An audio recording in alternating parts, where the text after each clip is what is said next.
Welcome, everybody, and thank you very much for joining us.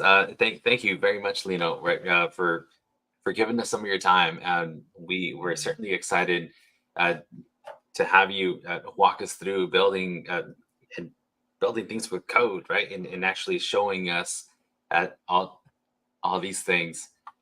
So I'll go ahead and hand it off to you. Sorry, I'm hearing an echo. And I'll have you introduce yourself, but I know that you're a 10 times V expert. Yes. And you're also a code coach. So thank you very much. Yeah, sure. Thank you, Frankie. Thanks also for letting me introduce this topic, and thank you very much for to all VMware code and V community organization that let me do this thing year by year. So thank you, I appreciate it.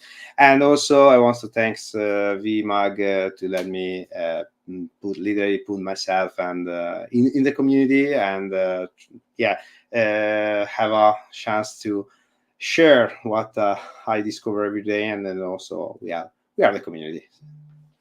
And as I promised in the teaser in LinkedIn, I promised that this is 100% of live coding, but unfortunately I have only 5 slides to show.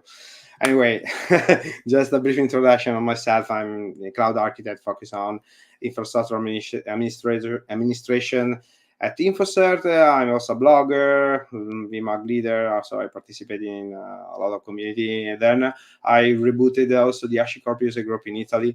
And as Frankie told before, I'm a VR expert, and I'm participating in so many influencer program and VMware coach.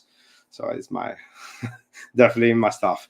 All right, and also TechField Day delegate, and also I love heavy metal music. If someone is interested to share something about it, feel free to ask. Anyway, you can find me on Twitter X at Lino Telera. So just a brief introduction. Infrastructure as code.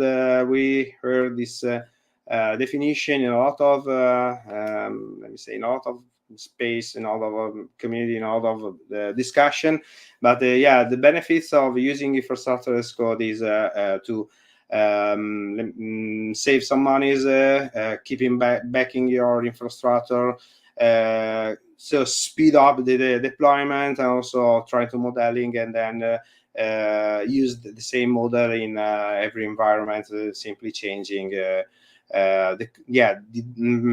variable definition of the infrastructure, and then also handle drift and trying to avoid any manual intervention on infrastructure, because the infrastructure, the coding infrastructure is the best way to handle and to have something that declare what is really running in your environment.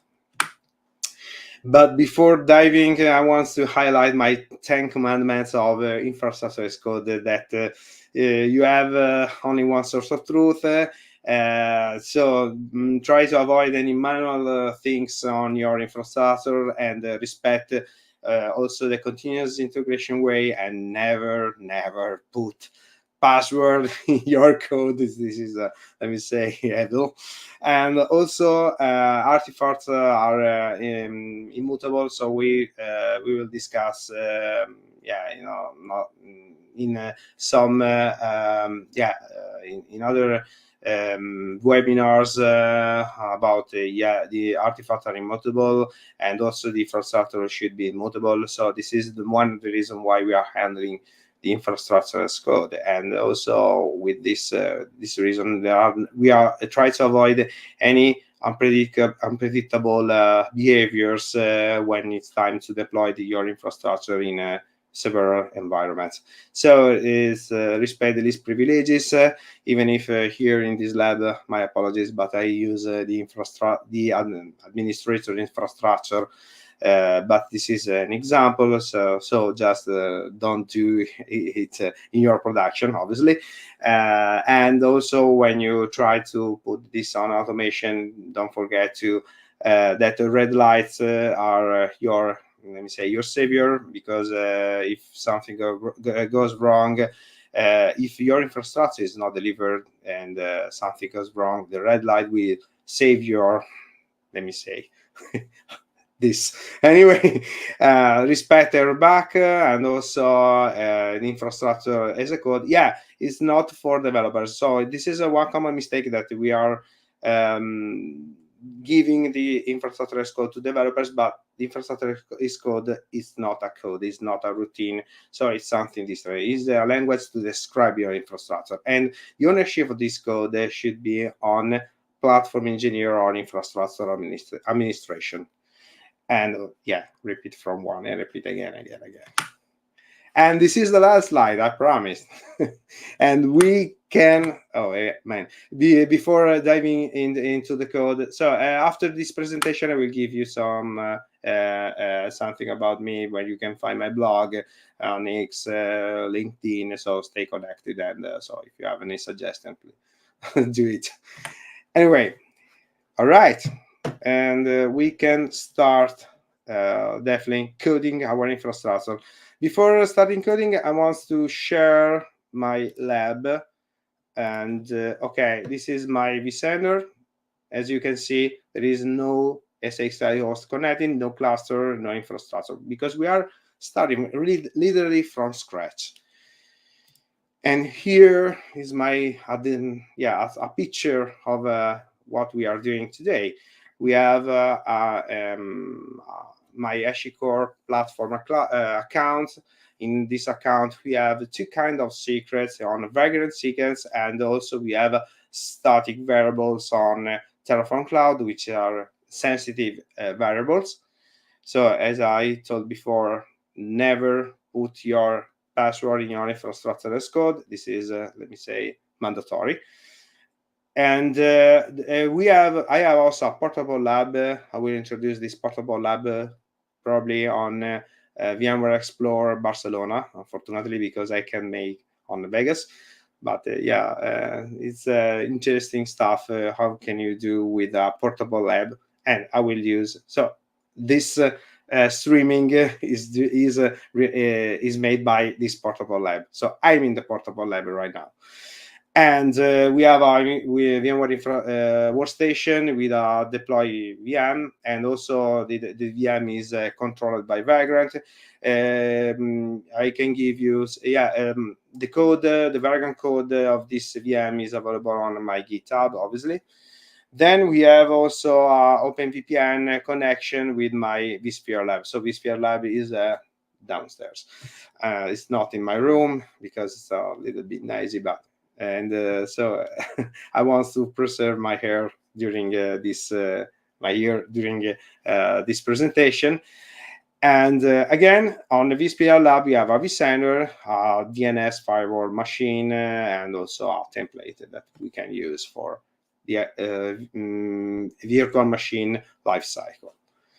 All right, let's start with my organization on HashiCorp Cloud. I have a organization. Sorry, but sometimes the token is expiring, so a refresh will happen soon. Just a second. Here we go. This is my organization, and this organization I have some, it's connecting on my GitHub project and stuff like that. But you can, the important thing on this example, this coding example, is that you can use also Terraform CLI to do it. But the reason why I want to show here on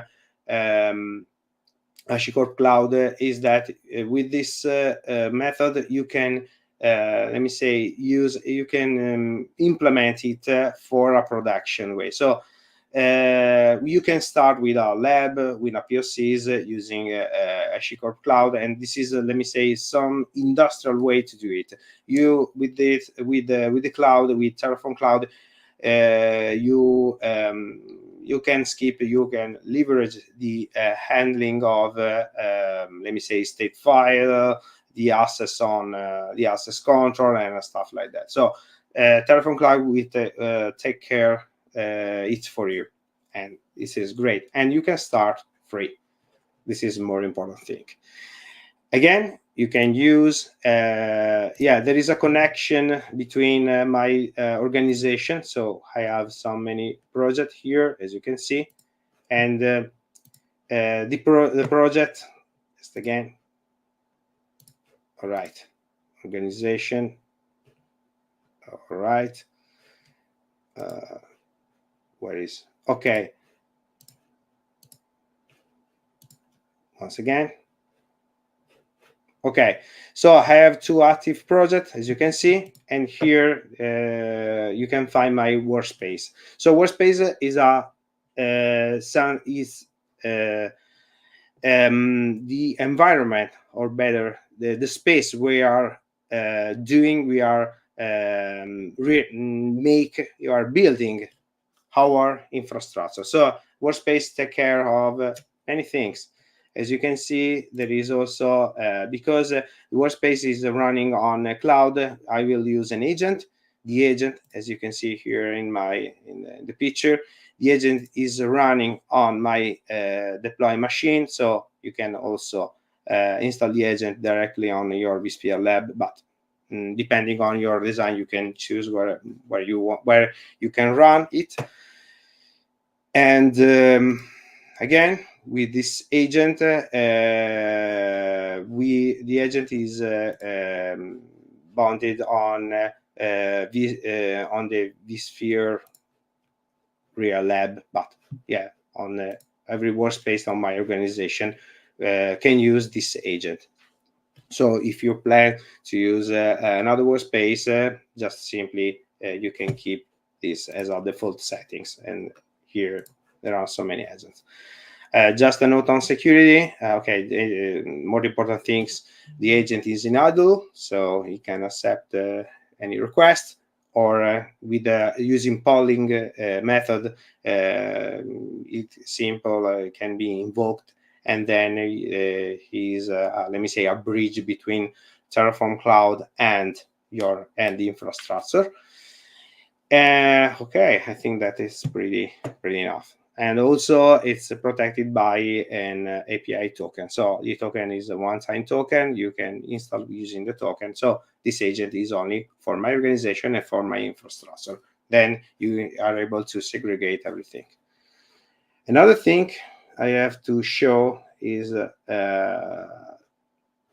variable set, and it's important here to define 2 kinds of variable. One is related on the Vault secret. We are using Vault secret to store the runtime secret. So we have defined 2 kinds of secrets. One is the runtime secret that are available during the deployment, and the other is let me say the provider secret, which are the secrets that should be available when you are planning your deployment.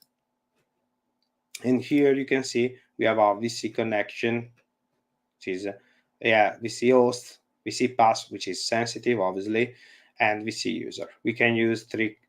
We will use these 3 variables to our infrastructure as code. Again, another thing is about the HPC principle, which are the variable, the HPC client ID, client secret, which is on HashiCorp Cloud Platform secret that Terraform Cloud is using to handle the secrets that are available on the HashiCorp cloud. All right. Just a second that I'm refreshing the portal. Here we go. Here I want to show the Vault secret that are the runtime secret. And as a workflow, we are simply creating a data center. We are creating a cluster. We are connecting host to the cluster. And here I want to show how to handle dynamically the credential of every host directly on on the cluster. And here we got some secrets, for example. Sorry, here we go. vSphere Lab, and we have our SXI default password.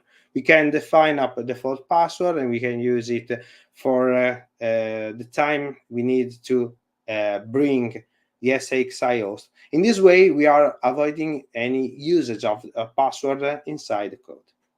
Okay, let's start with the code seriously. Just a second. Here we go. So you can use obviously any editor you like. But yeah, I love Visual Studio Code, and I will use it. Just okay. Let me increase the font. Frankie, just a question. You see my screen? Is everything clear? Yeah, no, it's clear. Yeah. Perfect. Good work. Anyway, okay, let's start to define the provider first, and I call this Terraform TF file. You can call for Terraform newbies, every TF file can be handled by Terraform itself. And so just this is my first suggestion here.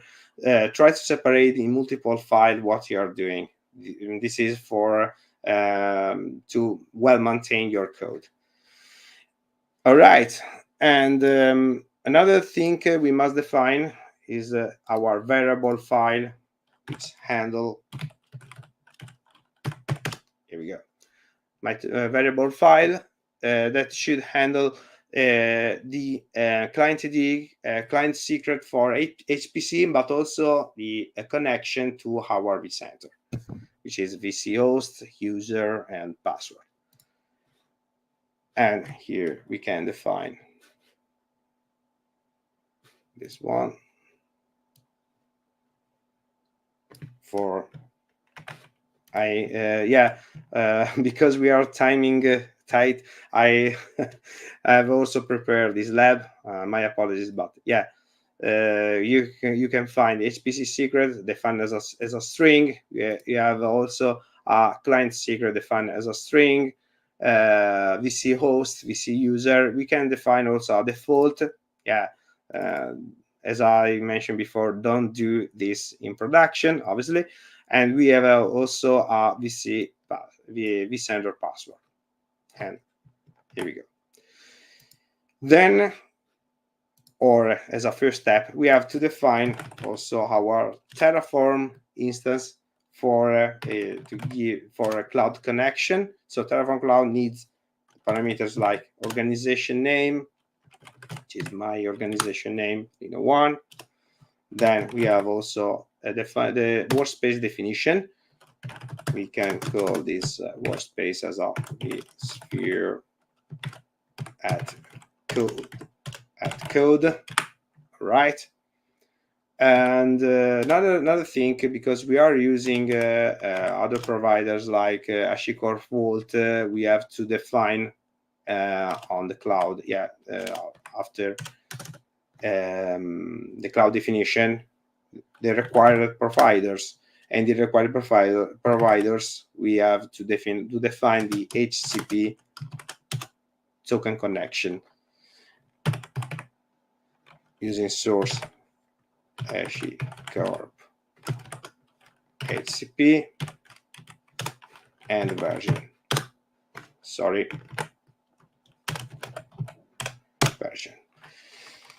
I'm using the 0.91.0 in this case. All right.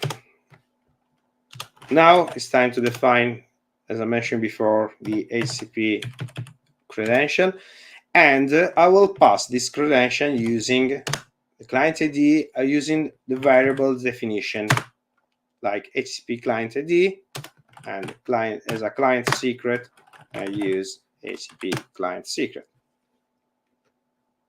All right. Here, the first definition is done. Then it's time to provide the credential to vSphere connection.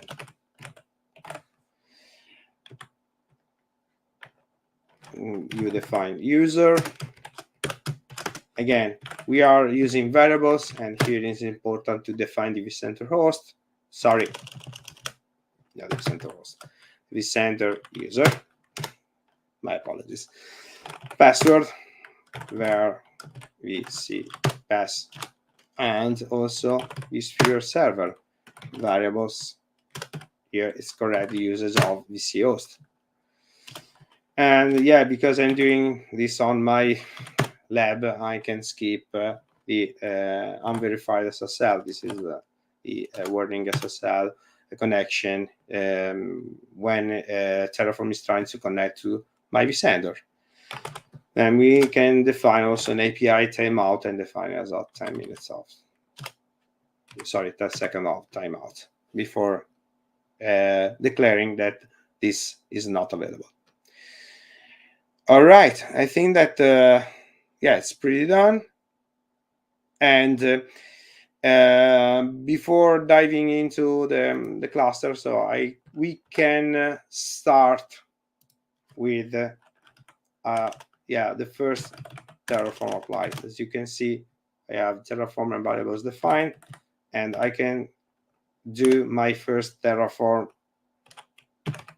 init to initialize the usage, the provider, and also the things that are connecting on my code. And as you can see, is installing here the provider for HCP, vSphere, and everything we need in our code.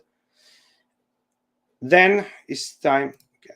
Then it's time to apply for the first time. But yeah, this this application will not produce any infrastructure element, but we can use this apply only to ensure that the remote connection is done, that everything in our chain is working well, and the connection is working, and everything is ready to start with really coding our cluster.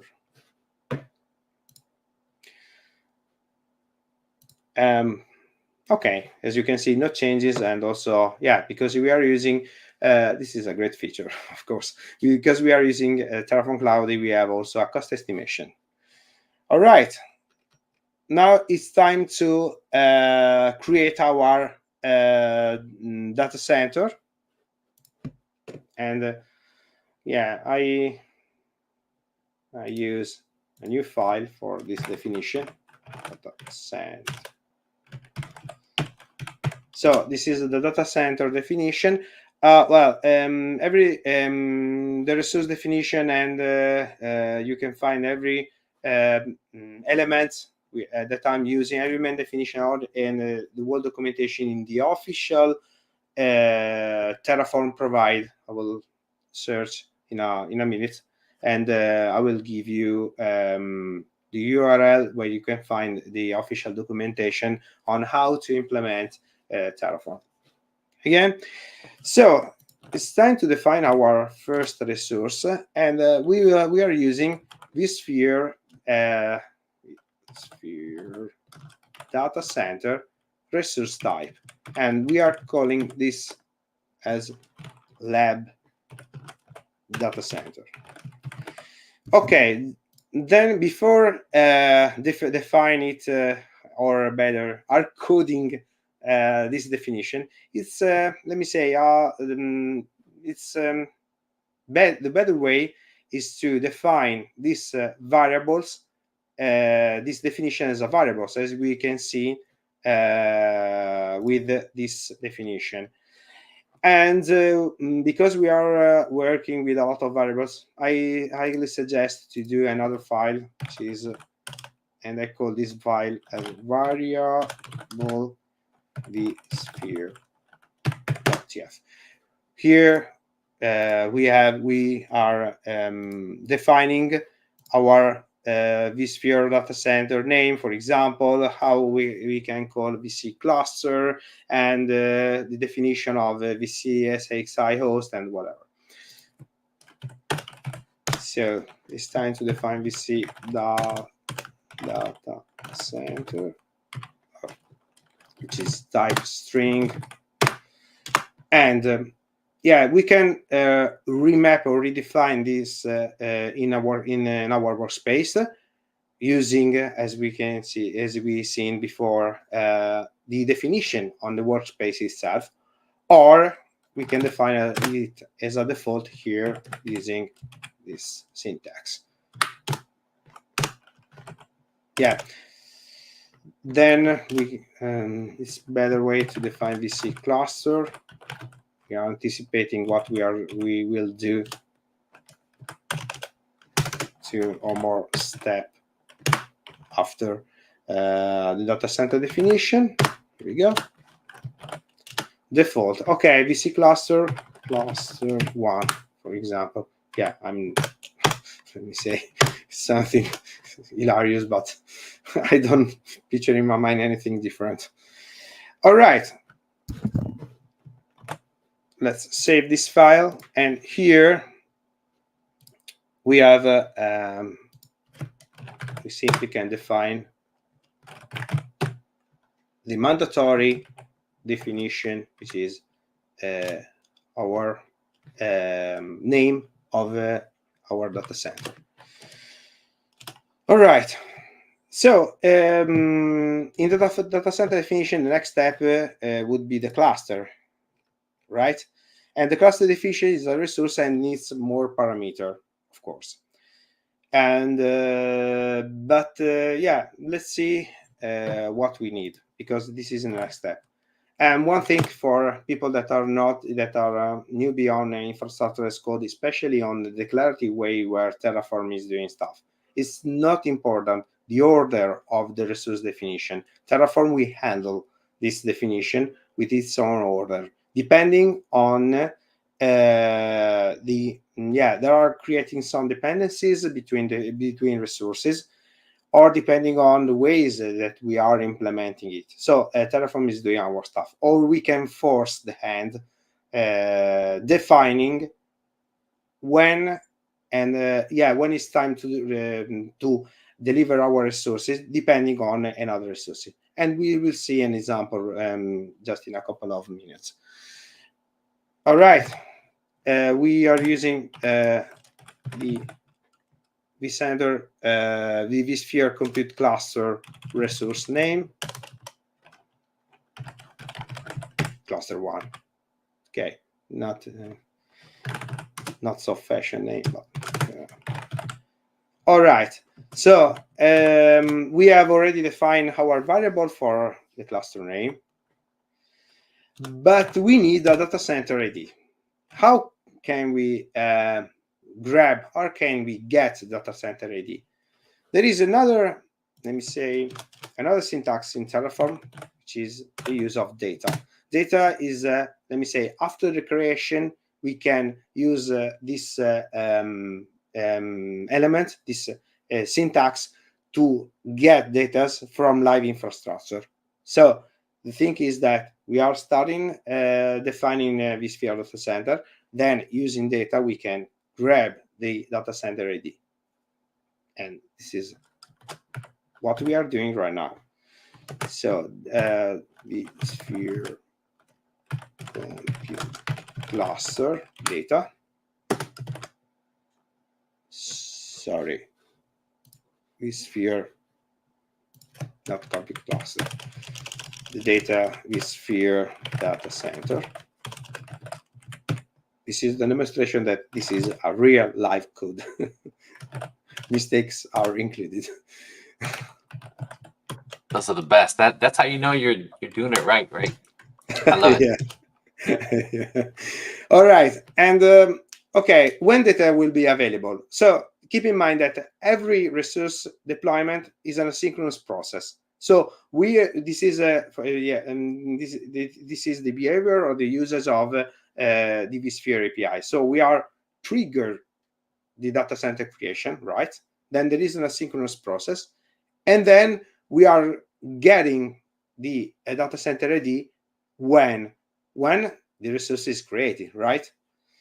Here we must force dependencies, because if we are using the data center name, we don't create a really boundary between the data and the resource. For this reason, with using depends on attribute, we can define that we are telling to Terraform that you have to grab the data only when resource is created, is well created.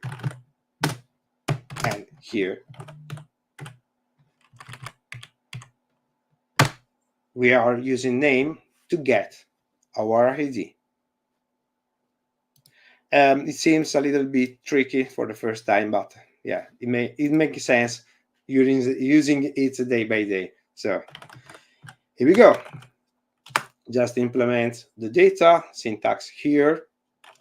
And then we can also define something like, if we want to enable DRS, for example, in my case, no, because I have only one SXI host. Sorry. Here we go. Then if HA must be enabled, and again, I'm a poor guy. I use only one single host, I can't do it. Then here is important to implement another trick, which is the lifecycle attribute, because if you run and rerun again, probably the data center ID can change during the time, and especially from the first creation to a second creation. This is, let me say, a behavior on the APIs. For this reason, it's important to ignore any changes that are, let me say, coming from the data center ID definition, and using ignore changes. But also, we will ignore any changing on the host system IDs, and so we'll see in the next implementation. All right. Then, because we are preparing for the SXI host, the SXI host connection, I define also the vSphere data that are related on the Sphere compute cluster.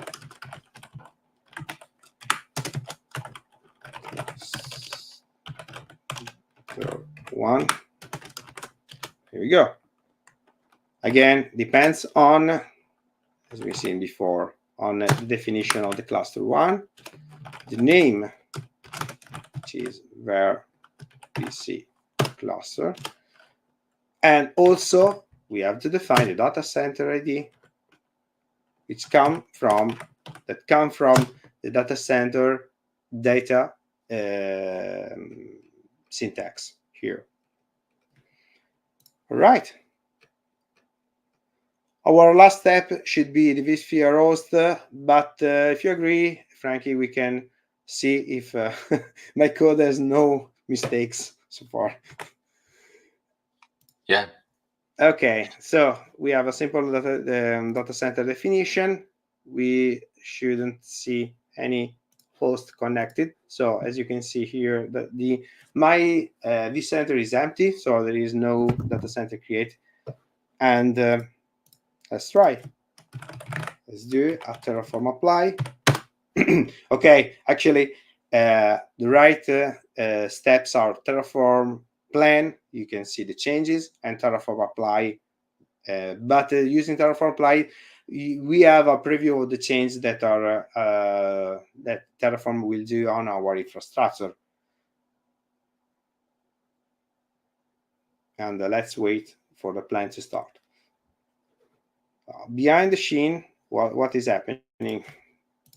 All right, I'm trigger Terraform from the CLI, and I trigger Terraform Cloud to do it.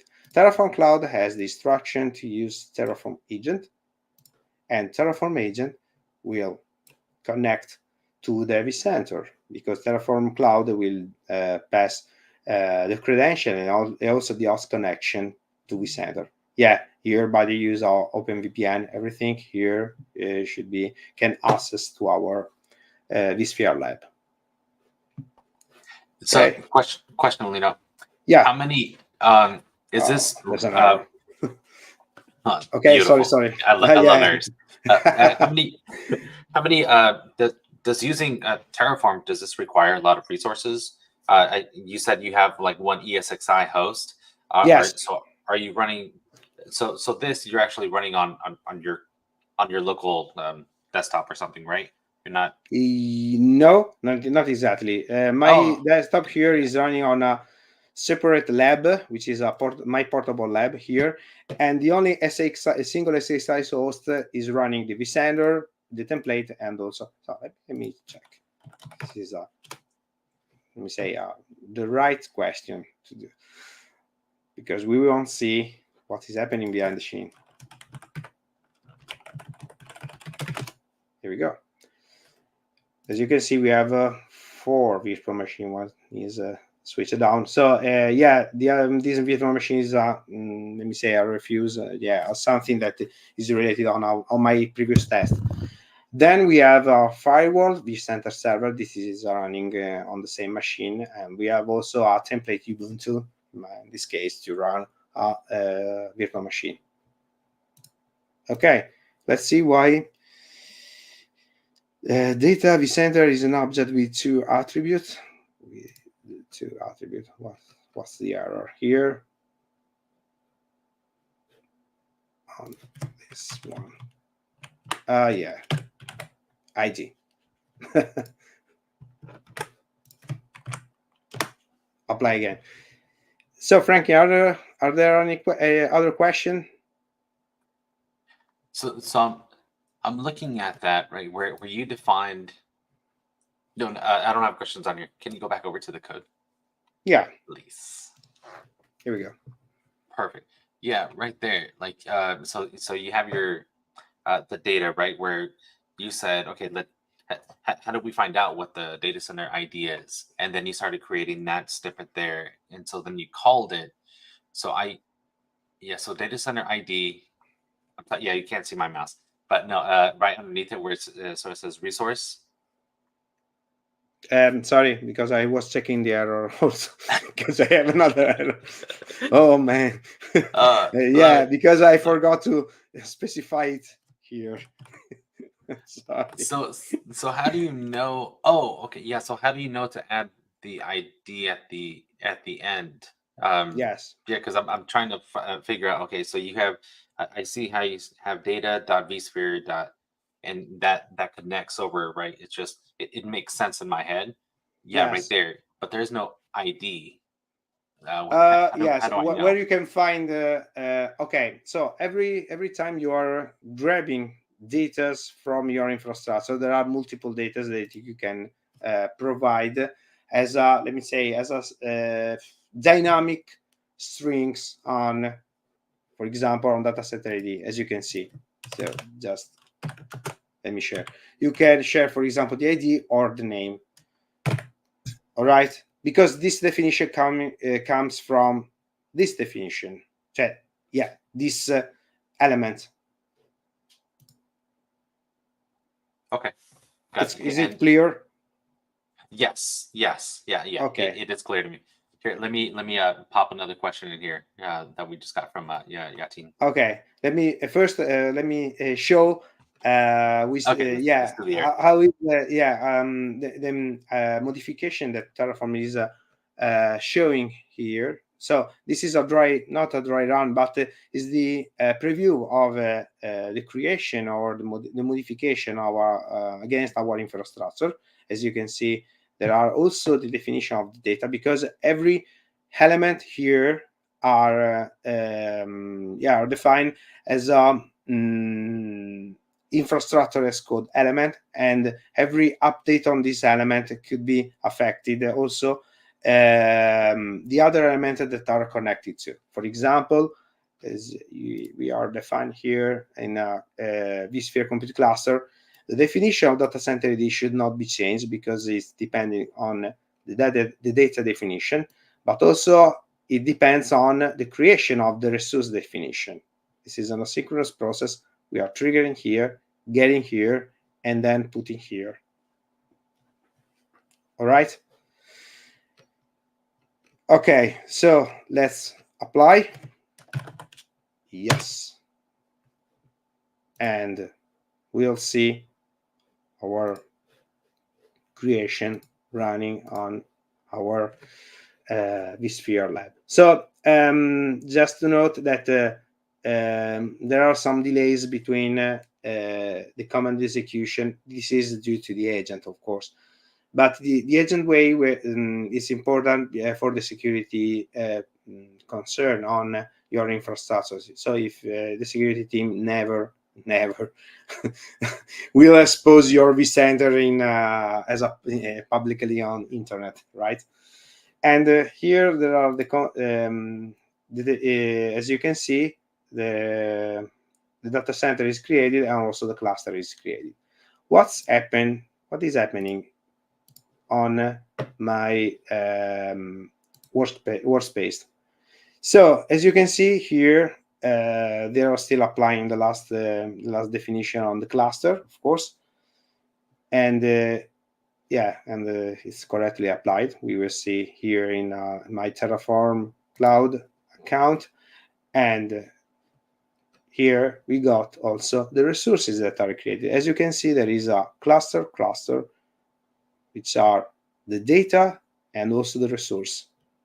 And every resource here is handled by our our state file that is not running on our local machine, but is kept here in a secure space on Terraform Cloud. All right. Any other question before diving into? Yes. Let me share this question again. Okay. May I? Yeah, you want me to read it out loud and then say if you're able to answer it right now, or should we wait? Okay. So if in question, it's possible to share what are the workflows you are running in your production environment. Do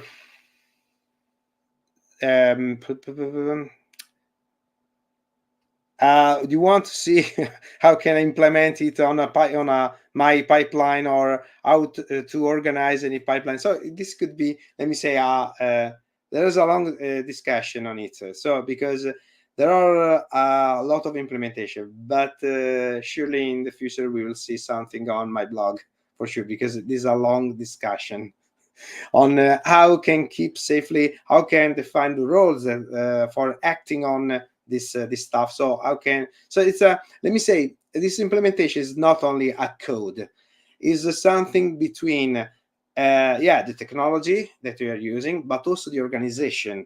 And so it literally depends on your organization and the ways that your departments or the organization and the department flow is doing. For example, some companies, there is an infrastructure staff that is doing the baseline, as you can see, and also there is a facility staff that is racking the SXI host and then launching another pipeline to connect your SXI host.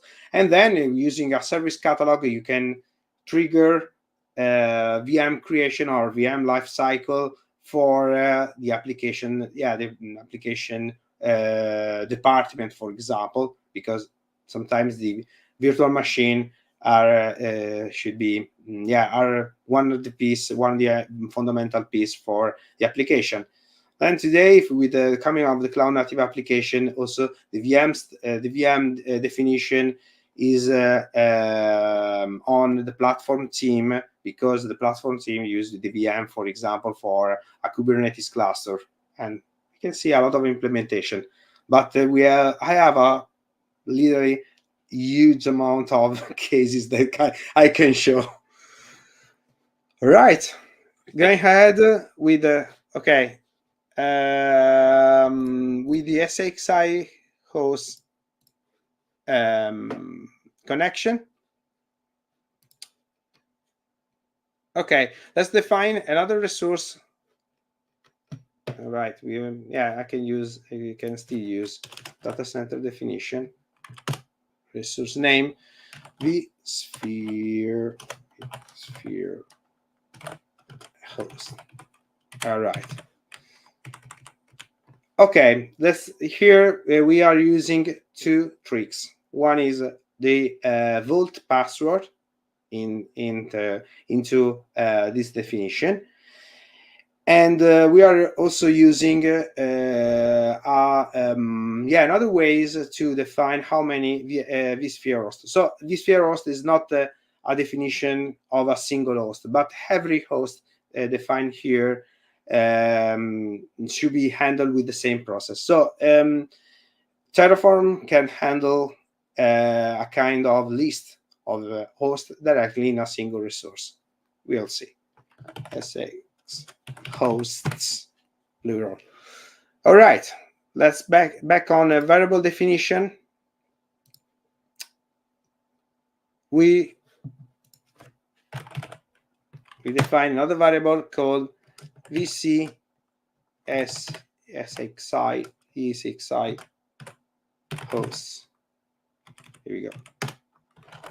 And we are defining a default. And we are using kind of array definition, which are the list definition on Terraform. And the first things are this array is the host name of my first .lab, which is this host, as you can see. All right, back to the code. Here we go. Then another thing we have to define is how the default user, and we are using the same default user in every SXI host. For this reason,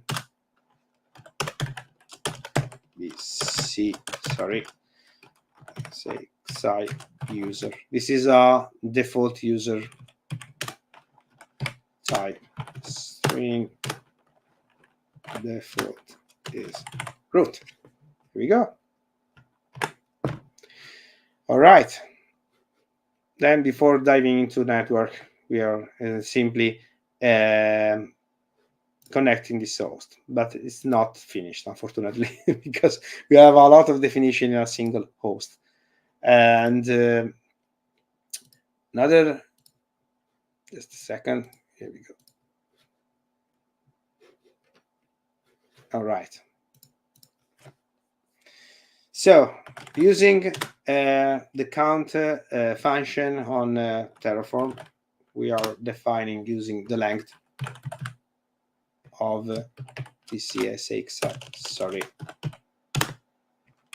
We are counting by the length of the list that we have previously defined.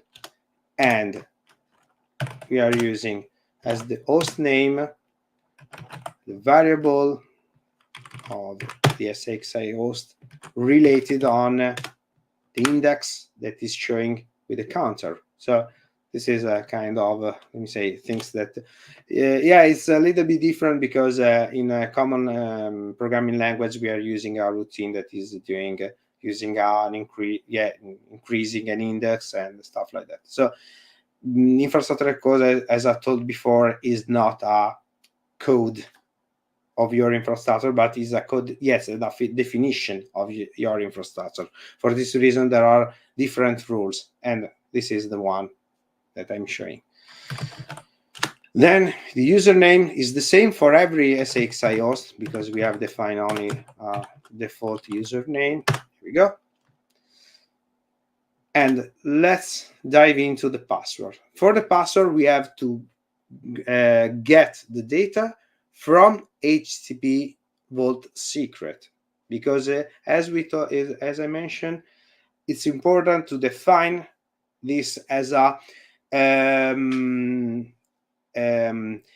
runtime secret that is available during the application of our plan. So back to our variable definition again. Sorry, back on Terraform again.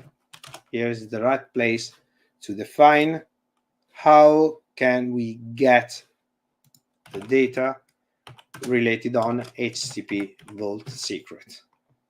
Vault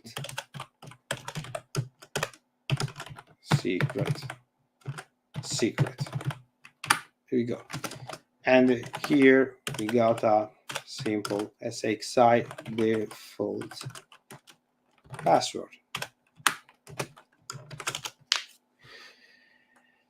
All right, we have to define which app name. Every documentation about it is available on HCP Vault resource on official provider in Terraform, in the Terraform hub. And here we have defined this on vSphere Lab. So let's check our secret. Here we go. This is defined as an app, and the app is called vSphere Lab, and the password is called SXI default password, as you can see. So we are putting here the app name, vSphere Lab, and the secret name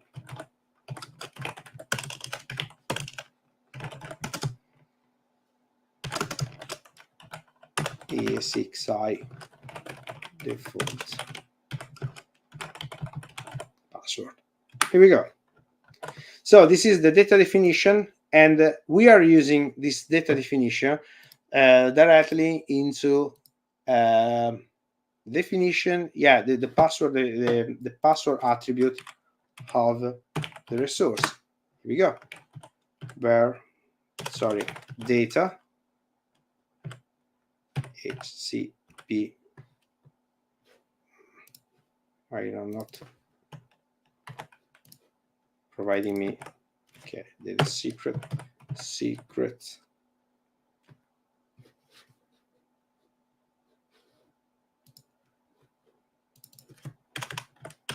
SXI default password and secret value. Okay, hopefully everything is correct. All right.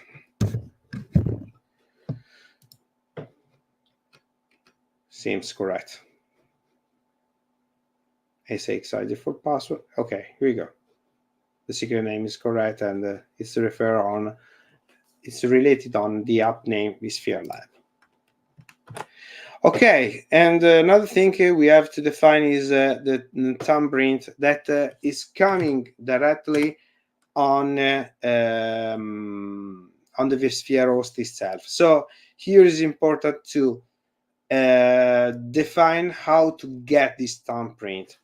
And again, we are defining it.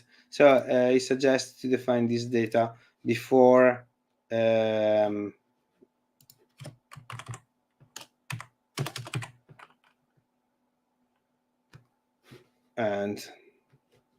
just give me a second. Here we go.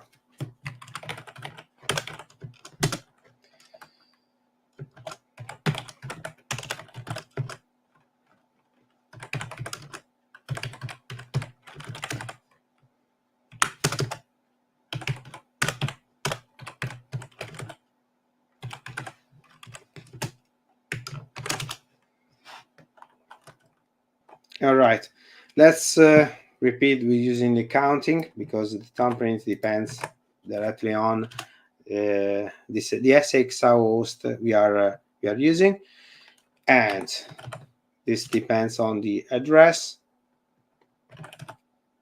So where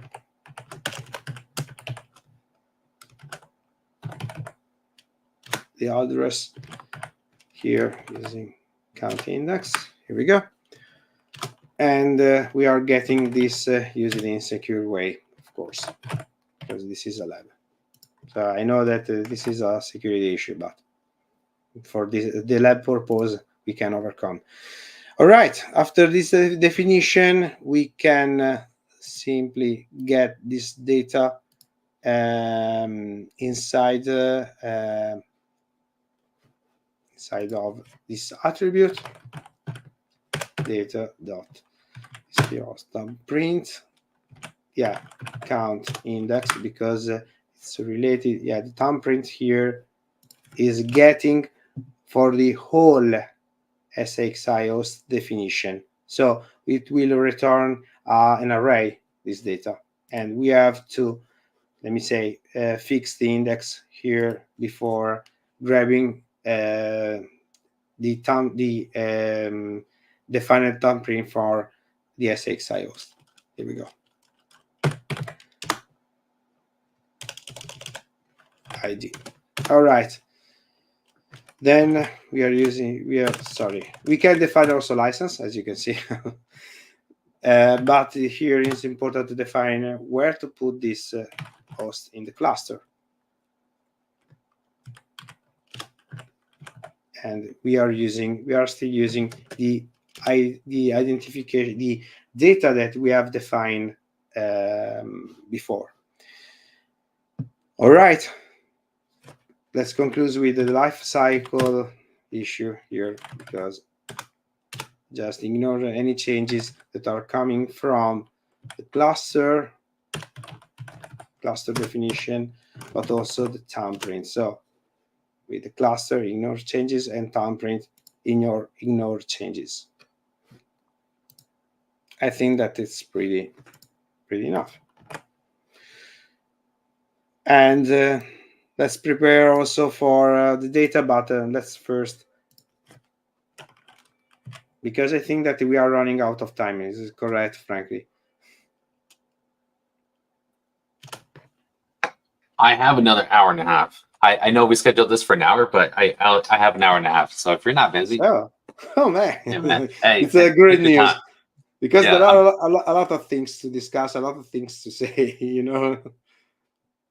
Yeah, definitely. Yeah, and again, right. So this is still being recorded, and yeah, if anybody wants to stay, right, nobody here is in the classroom, so this is perfect. Yeah. So definitely, Mike, keep going. Take your time. Yes, there is something. You mean Vault Secret? Yes, because I did a mistake. Man.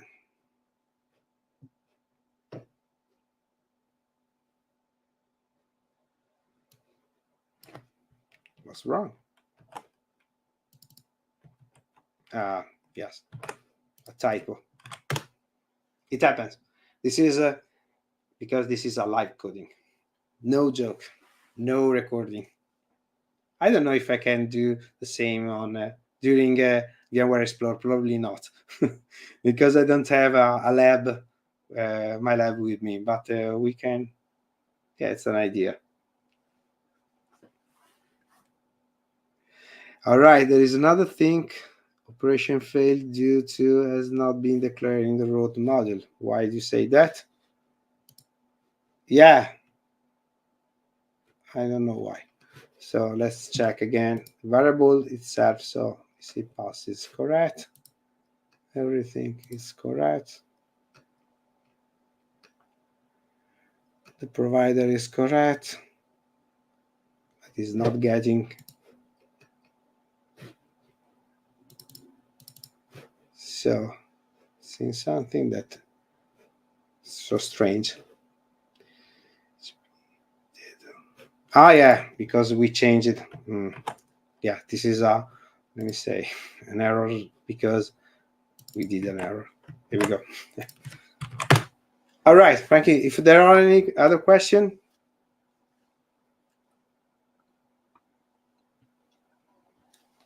No, I'm anticipating the yeah.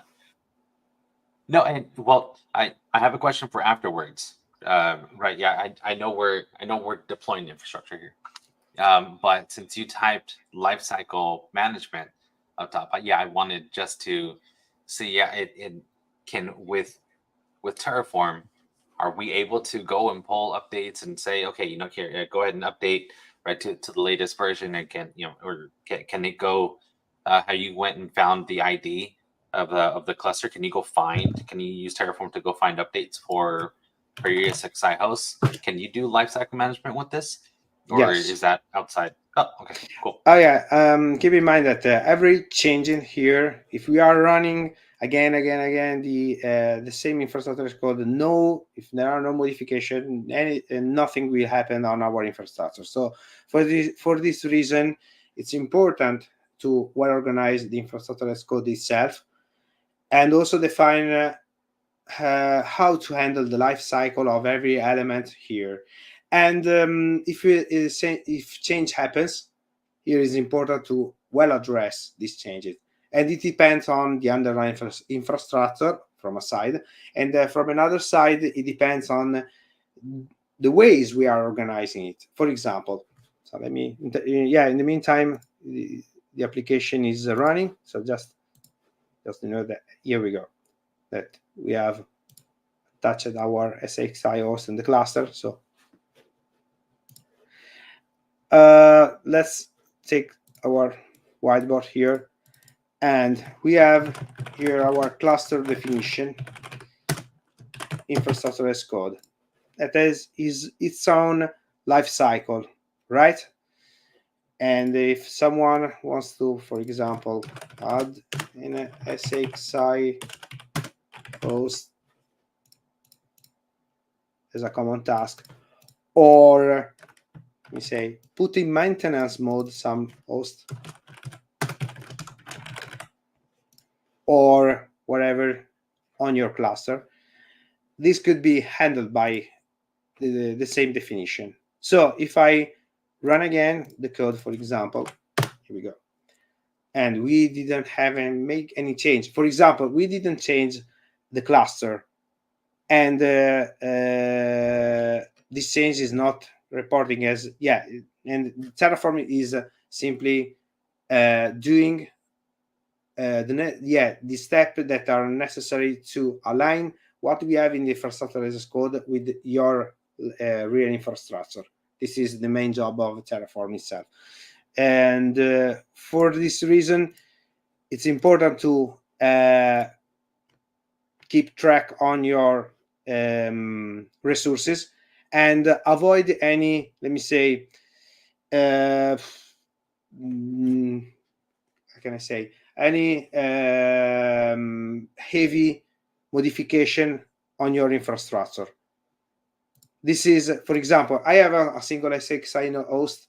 If I want to put my host outside the cluster, for example, I can do it.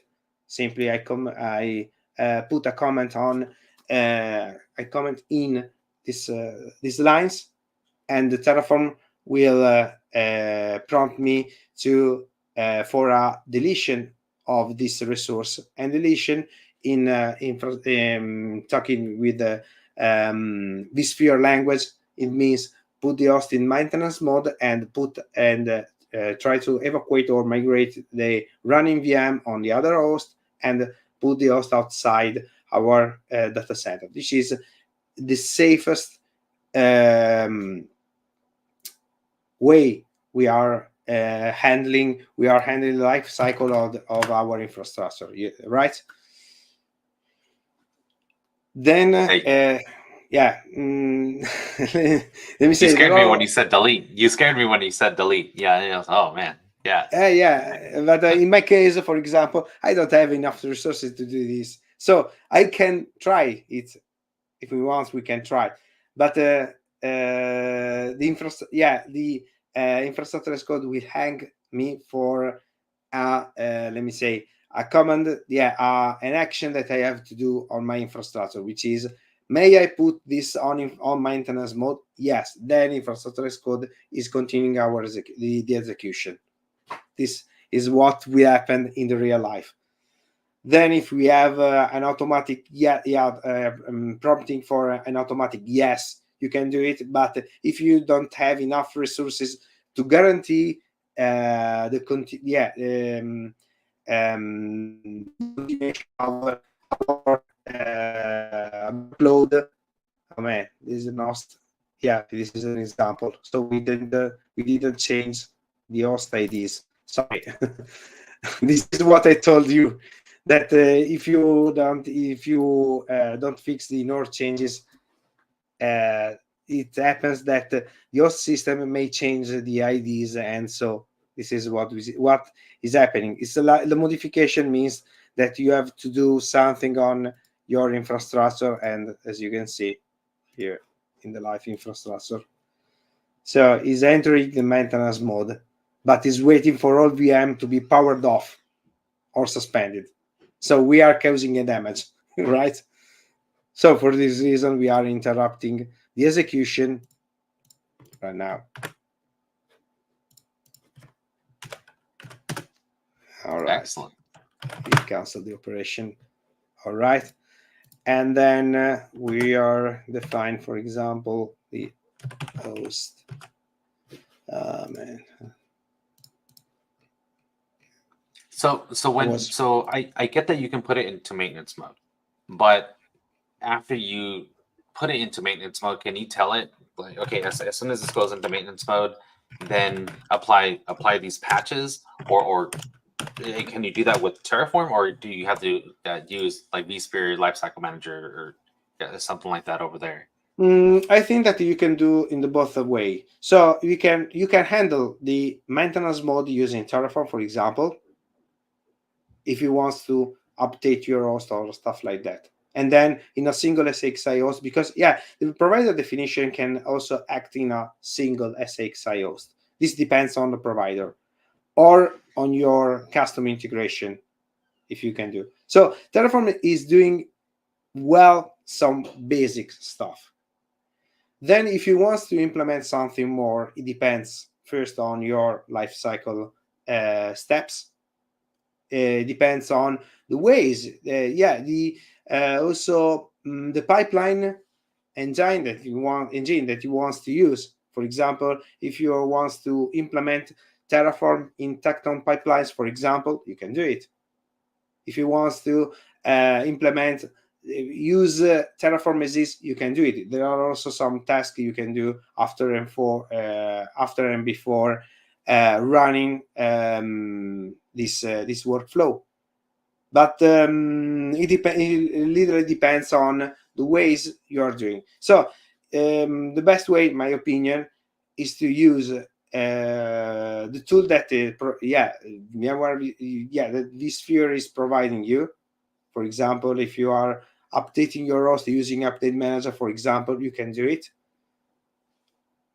Or use Terraform. So if something happens and you have to delete one host, or there are some drift we happen in your infrastructure as code, you can handle it. For example, you have 5 hosts at the first step, then one host crashed, or one host something happened against one host, or simply you are changing one host. So if you are not if is something planned, just run Terraform, because it's a, let me say, maintenance step. But let me say, if one host literally burn, you are not able to handle this with Terraform, because the host is not available and Terraform is not able to handle it. So Terraform can readjust the infrastructure as code using several ways. One is simply delete it on the state file, or the state repository, or you can address the diff manually deleting the resources that Terraform is doing. As we can see, we have seen, for example, here, not here, but here, that there are, for example, 7 resources, and every resource is handled by here. You can handle also the output, but that still applying, because we,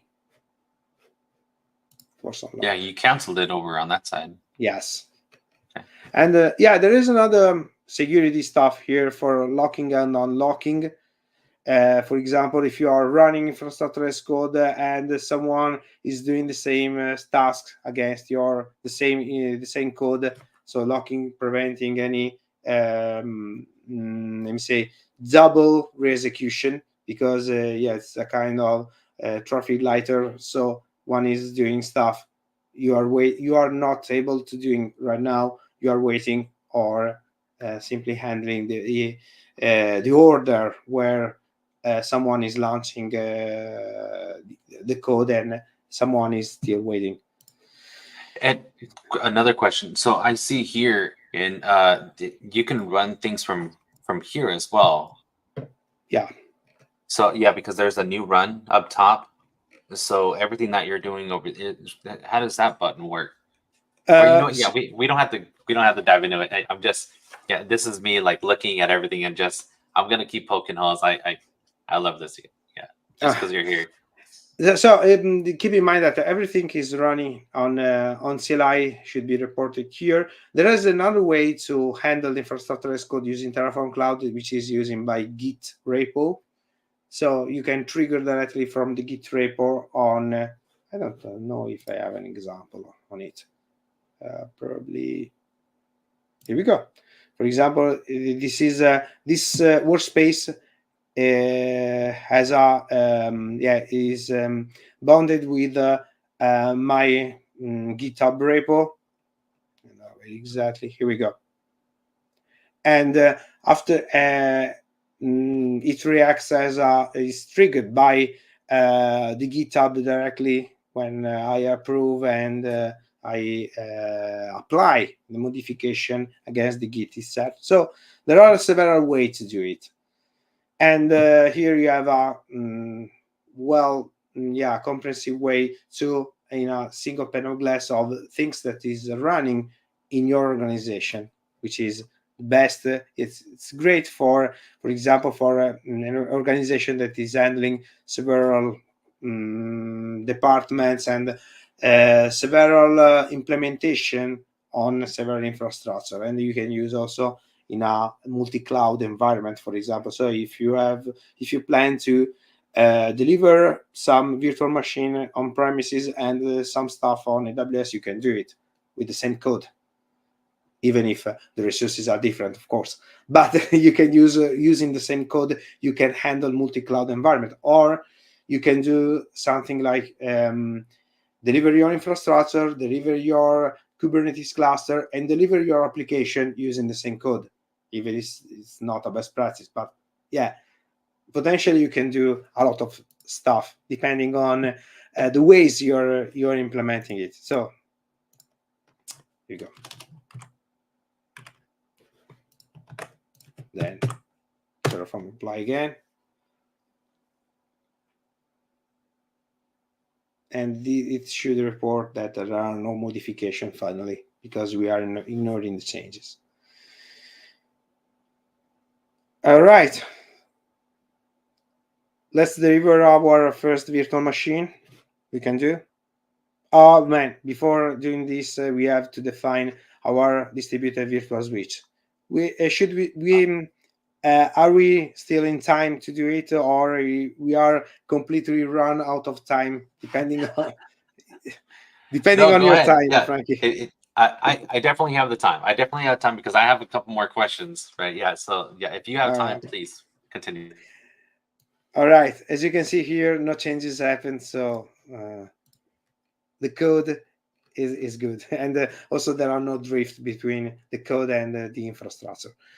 All right. Okay. Let's define a distributed virtual switch.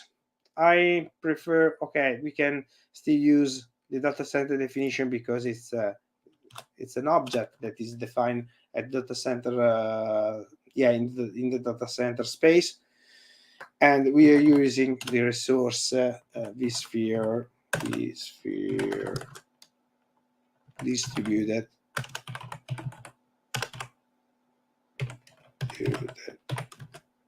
virtual switch. Here we go. Give VDS in this case. Then we have to define some other variables here because we want to do a name that is defined by our variable definition. We can customize the name depending on the environment you are deploying your infrastructure. Of course, VDS name, which is type string default.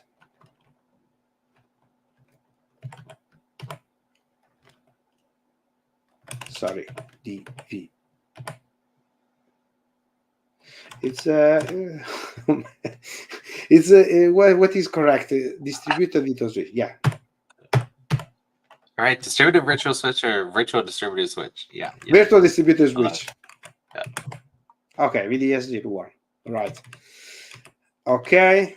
And all right. Another things. Okay, we will see also the distributed port group definition for let our virtual machine to communicate with the management network. So the single SXI host has a management network, and we have also some spare ports. So just let me show in this sphere here. So we have internal network. We have one VM, two VM. Sorry. So we have these two network actually are in the same. Stop it. All right. And from network perspective, we have also a static switch. We can also see on.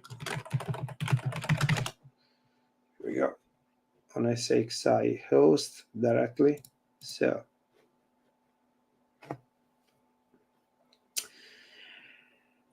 and we are using the VLAN ID 200, which is defined on my switch. So I have a switch that is handling the VLAN tagging. All right, and we are using one spare port. We have two ports. One is connected. Both ports are connected. Can use the tagged VLAN 200. So for this reason, here we got a definition of this VLAN, and we must report this definition also in our variables, because depending on the environment we are delivering the infrastructure, the VLAN IDs and also the names and stuff like that could be changed.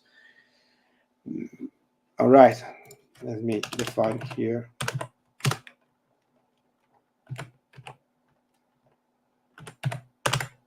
Distributed virtual port group management.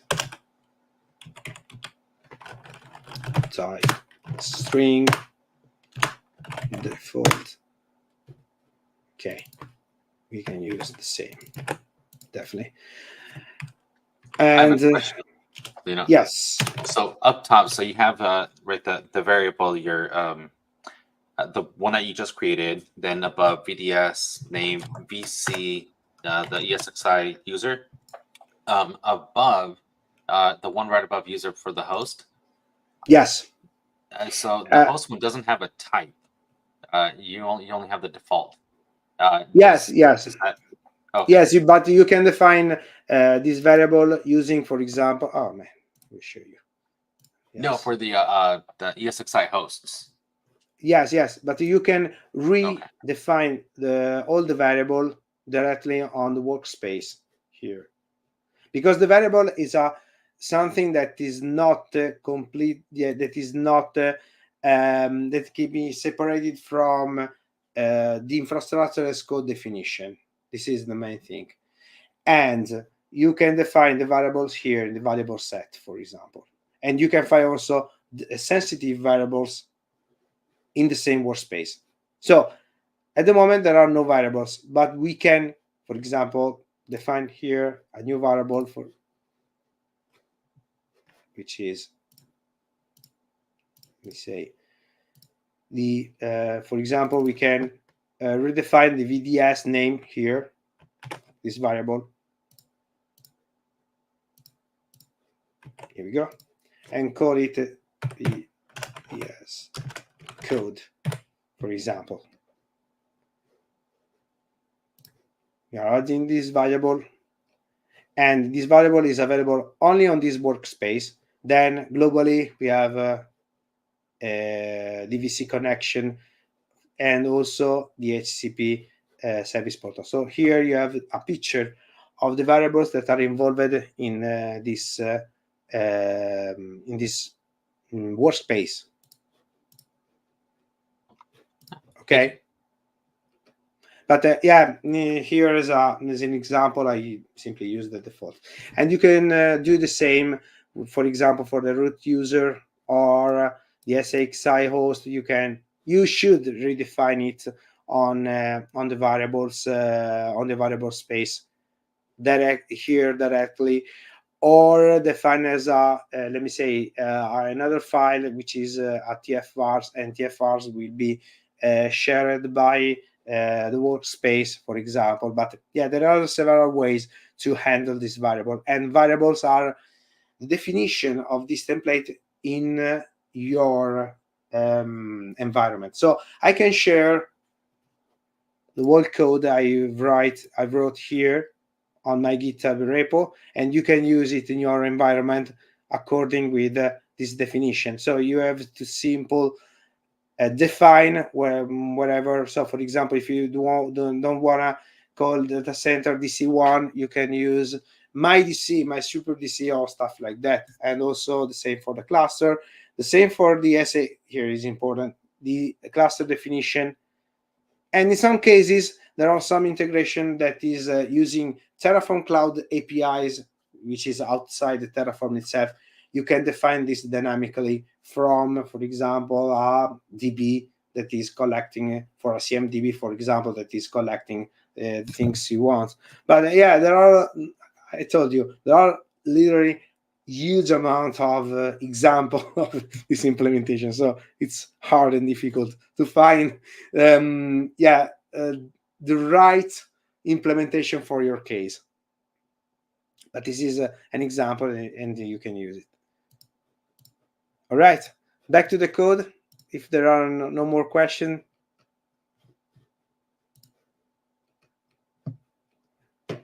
Okay.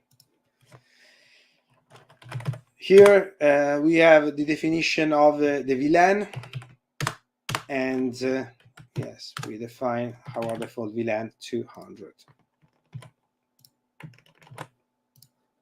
All right, back to the virtual switch definition again.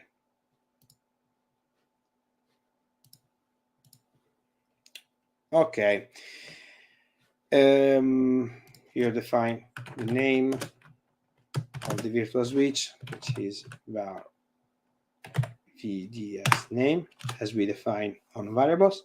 The data center ID, again, that is coming from the data center ID.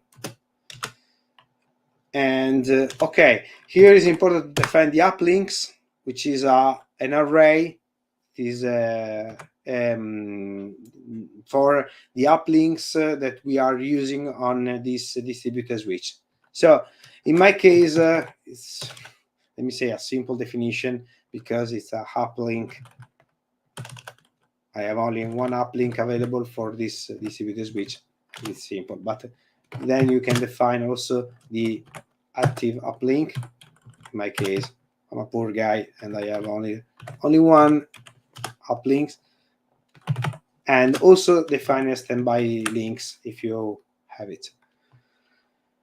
Then the host definition. All right, here you have to define host per host. How you have to define host per host, the definition of the devices of the network interface. And this is, let me say, a little bit tricky, because I don't find any solution. Probably there is the uses of dynamic, but it's a more advanced use of Terraform. For this example, I will use only a host system ID coming from the data center and the vSphere host data vSphere.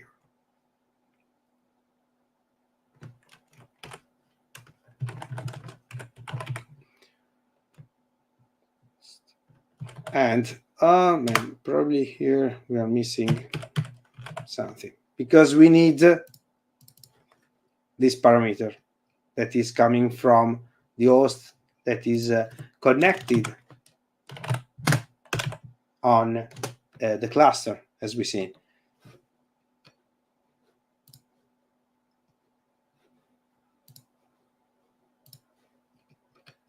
So it's time to define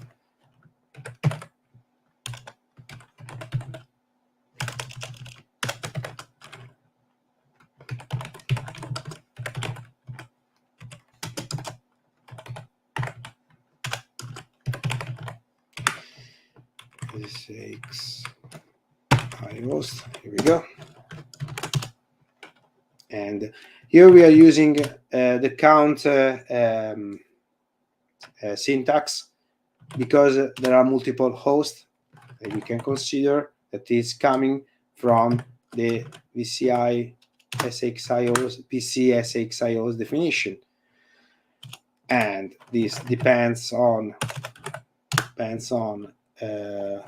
our resources that we have already created, of course. So we are first creating every vSphere host. So we are connecting every vSphere host on the cluster. Then we are getting the data from them. And also the data center ID, as we've seen before. All right. And the host name that is coming from the variable definition, we see CXI host count index. Here we go. So we have the data. We can implement the data here. As you can see, we are defining the data, and we are using this syntax to get the first element that is coming from the data, because the output of this data is an array, and we are using the index to identify the first element of this array. So as I told before, there are some dynamic definition here we can use for this distributed switch, but from now, for this example, we are using this host. Again, we have to define here another ignore change, because if changes occur, or if another ID is reported, we don't want to change the vSphere. All right. Here we go. Then last step is the creation of the distributed port group. Distributed port group. Here we go. We have management port group, name var EP management. Simple. Distributed switch. Here, another important thing is to define the UUID, universal ID of this distributed switch that is coming from the vSphere BDS ID. Here, as you can see, we didn't use the data. We can use directly the ID that is coming from the resource. Then VLAN ID.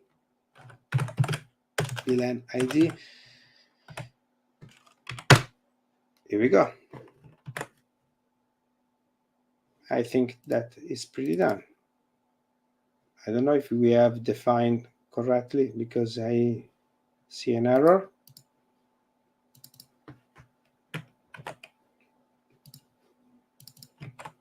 All right. All right, let's try.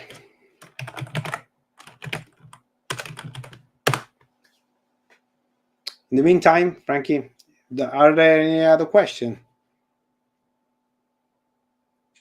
No, I'm taking my notes. I'm taking notes. I'm taking screenshots too, and yeah, but believe me, I'm trying to learn at the same time, right? And no, this is fun.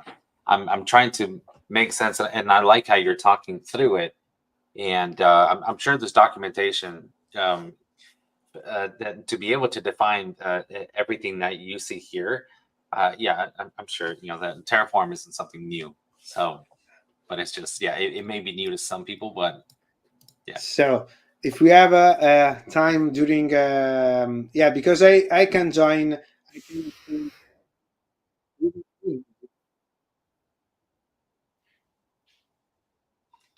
Yeah, your audio kind of faded away a little bit. yes, so I have something on my audio. My apologies. No. And so if we have because I can join Vegas Explore, but if we have a chance to meet on Barcelona, I will give you. Yeah, I can give to world community some special. Let me say lab session talking more deeply on what you can do with Terraform. So I'm not a master of Terraform, but I simply put some ideas on my mind, some problem I would solve with Terraform, and I love to share with the community how can address this. So No, this is I think perfect, it's not happen. and definitely Why? from a community perspective, thank you very much, right? Because It's a I pleasure for me. understand that a lot of our community members, right, can be introverted, a little bit shy, and it is very difficult to do what you're doing now. So definitely kudos to you. Oh man, thank you. But yeah, it's let me say, it's something that I love. I love it. I love to share with community. So actually, I have another job because yeah, I'm an infrastructure administrator, but I'm also a professor at the university. So I try to teach some students, which are not techie Super cool. students. Oh, nice. Yeah. I love to share my some experience that are coming from my job. So I involved in other cool stuff, but I love it. And this is a suggestion for everyone because I'm doing this. I'm not, as you can hear, I'm not an American or an English guy because this is not my main language. I'm an Italian guy. But even if you are coming from every part of the world, don't be shy. Just try and share what, because everything you have done is interesting. Everything. If you can share, do it. Yeah, All right. definitely, and I definitely hear that some of the words that that you're kind of saying. Yeah, you're sprinkling in a little bit of Italian too. So we're like, oh, okay, yeah, there you go. And then you kind of pause and go back. No, this is great. So some words we are using in Italian, for example, E6I, A6I. So something that you can. We used to do this, but this is a mistake, obviously. But I try to improve myself every day. No, this is great. This is great. Thank you. All right. As you can see, we added new 2 resources. Just let's check. And here we go. VS Code. As you can see, we are renaming the distributed virtual switch as the VDS code as we define on the variables here. If you are let's try a change. So like VDS name, VDS code 1, for example. Here we go. And let's try to rerun again the code. Probably this will prompt to a modification about this, about the name, for the name of this virtual switch, and we will see what will happen. So it's a, let me say, a test I love to do. Yeah, because everything is not completely root on the stone. So we have to test, try, test. So it's fun.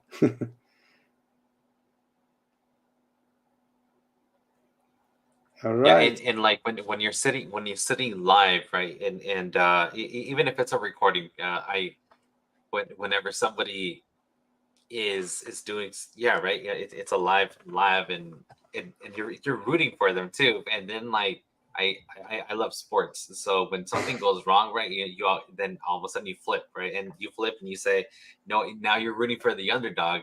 And like, yes, as soon as you fix it, like, yes, no, you get a Yeah. small win. It's like the dopamine hits. And especially when like how you're talking about explore, Yeah. when somebody is up there, right, and I think that's the beautiful thing about the Code Theater is we're gonna have things like this. And oh man, yeah, it stuff can go wrong. And then how I said, yeah, that's everything is interesting. And when it goes wrong, believe me, everybody's rooting for you. And it's like, oh, okay, let's get this. And it's such a solid win. Yeah, I So love it. actually, I'm not a fan of pre-recorded session. He wants to do stuff live, but in some cases it's necessary, unfortunately. But yeah, yeah, it's like yeah, half fun, and then the halfway is to simply describe what the video is showing. So no, let me say, no fun, no party. Yeah. And here, as you can see, I can do as many typos, mistakes, and yeah, love it. All right, one resource has changed because they simply changed the name, but the UUID is not changed. So for this reason, the changes are simply affected on. All right, here we go. Here we go on the name of the virtual switch.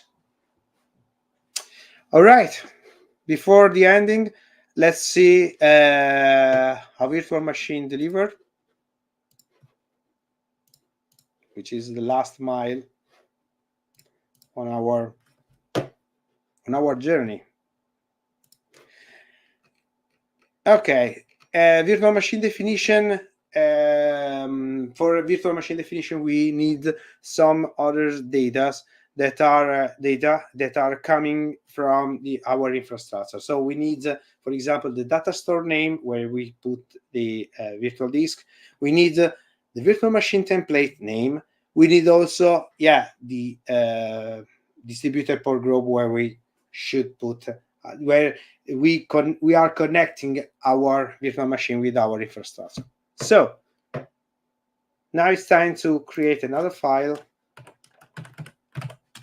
Keep in mind another thing that you can run this file separately from your workspace, because the VM probably is something that is more related on the application space, and you can do it because data can make it. And just let's dive quickly. So we need this sphere, for example, this sphere data store name.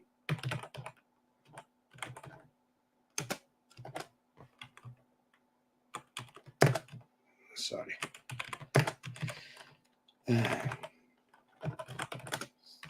One. All right. And again, it's better to define this as a variable on the sphere variable, or more elegant way is to do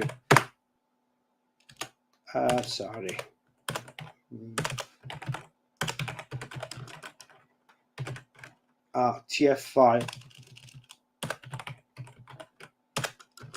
for VM for variable definition. Here we go. And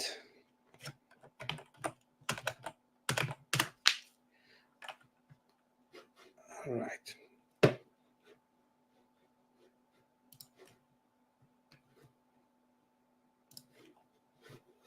So data store name, which is type string,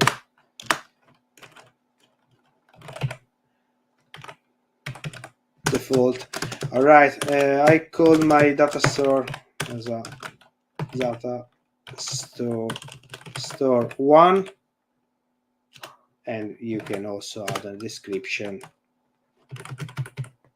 what you want. Anyway, sorry, this is VM data store name. Here we go. And by this definition, we can grab the data store, the data for the data store directly here.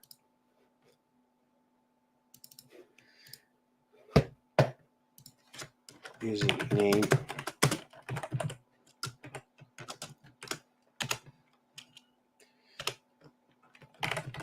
And also, again, we have to get the data center ID because we are doing this on our data center. All right. The other thing is to get the virtual machine template.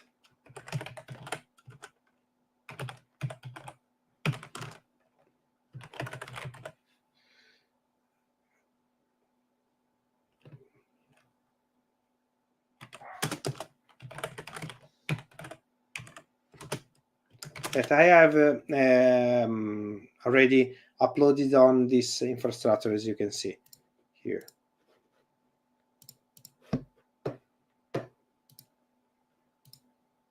So I simply use TPL Ubuntu 2204, even if it is not the last edition, but yeah. All right.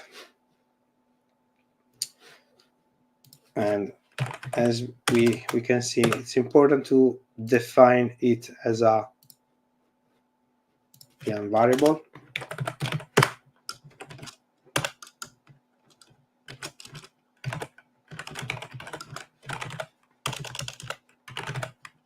Here we go. Type string. Here again, a default value which is used. That is used here.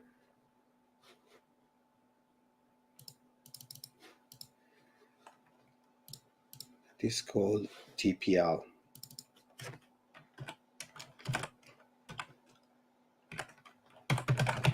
Ubuntu 04. And last but not the least, we need our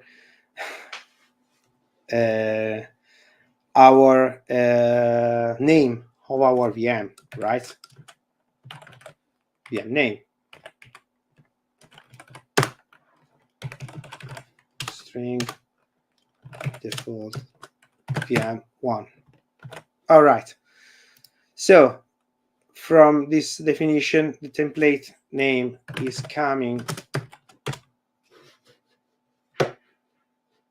simply coming from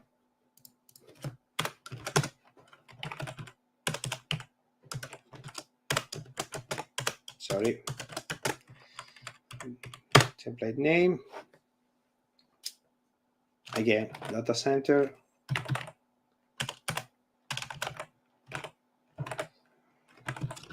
ID is coming from, you can copy and paste from here. All right. There's something that is not working because data center ID underneath that. You're missing the N. No, the very first data center. It seems correct. Even if, let me double check template. No, it seems correct. On the left, so in row 8. So yes. You see the very first data center. Data center underscore ID. There you go. The N. The same. All right. So yes. Another question, like when I would deploy VMs, I would attach tags. Is that something you defined here? Yes. Oh, you can define it. Okay. You can define as a the common usage. Oh, it's important to define it as a variable first, and use this variable inside the VM definition. And if I'm not wrong, is there a global definition of tags that you can do? Tags are other things, but frankly, there are a lot of things to say. And if I have time and if it's possible, I can do a, let me say, advanced lesson on how to better deliver your VMs, because you can do everything. But if you want to do, there are so many best practices, and I'd like to share with you before creating a simple virtual machine. Because there are definition. You can also use the cloud init variables. You can set and reset the password. You can use the password which is centralized on because it's sensitive stuff. And in some companies, it's important to avoid any password is changing from a team to another. So this introduced the concept of zero trust, and you can implement a zero trust way using vSphere, using also Terraform, using also Hackathon Vault in a, let me say, in a more secure way. Sorry. Okay, sounds like a part 2 session later Yes. on. Okay, perfect. We can do. So I have time. Depends on the slot that are available on the code community, because I don't want to, let me say, grab all the available slot. But we can organize it, right? Definitely. Thank you. All right. So the center is correct. Details are correct. Okay. Good. Another thing we must define is the VM network that we should use on the machine. So vSphere.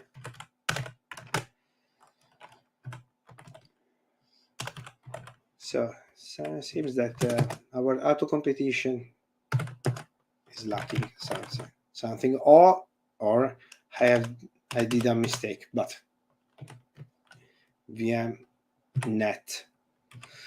All right. So this definition. All right. This depends on the port group creation, of course, because we can't grab VM networks on the VM before its creation. It's obvious, but from the infrastructure as code perspective, it's important to define before.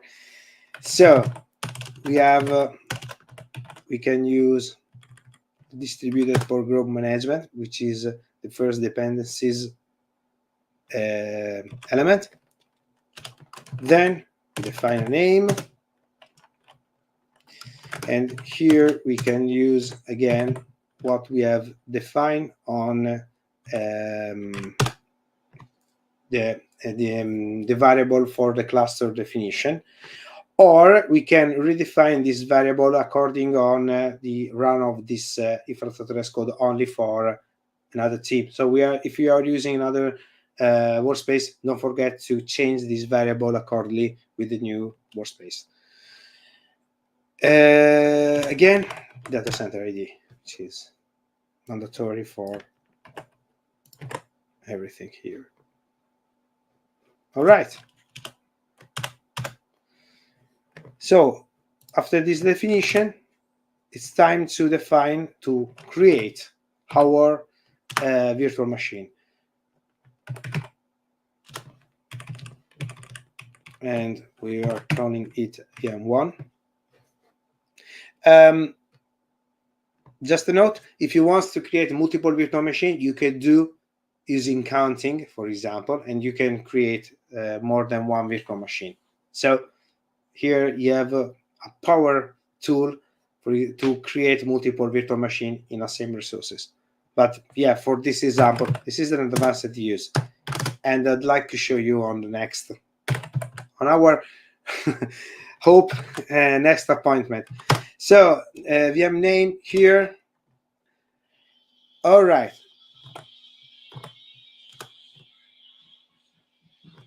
And if you can hear some heavy metal music song, I don't know why.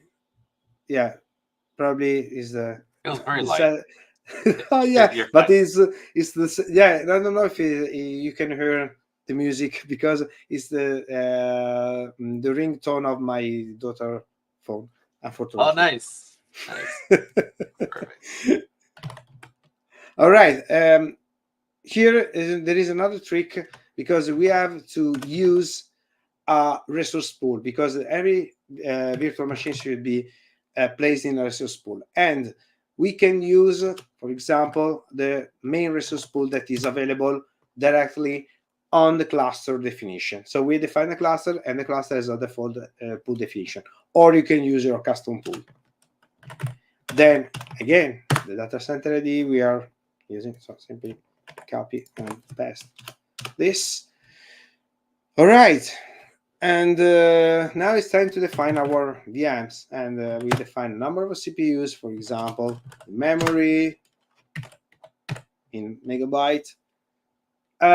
Actually, you can define it as a variable, but yeah, we have not much time, so trying to be more to speed up this part of the code.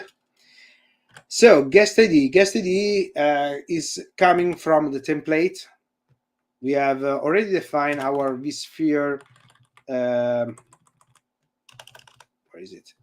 Our vSphere machine template.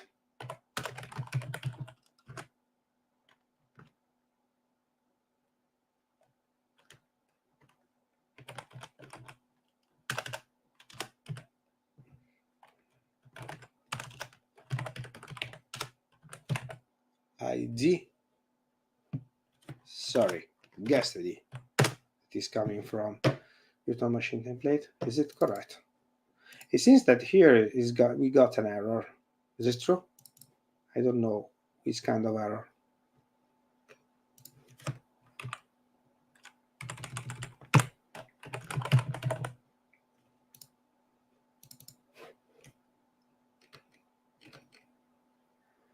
vSphere virtual machine, probably.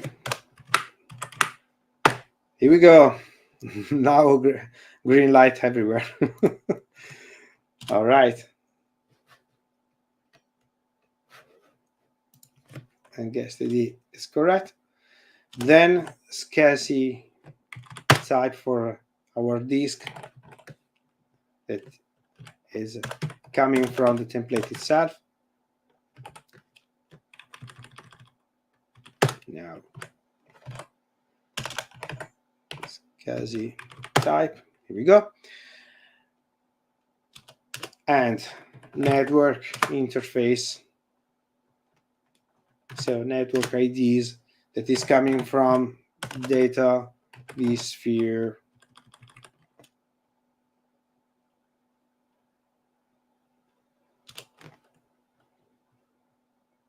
ID. All right. This is the definition of a network interface. And you can also define the adapter type, for example. Is coming. Yeah, we can reuse the same that is available on the template, of course. Or you can change according with your project.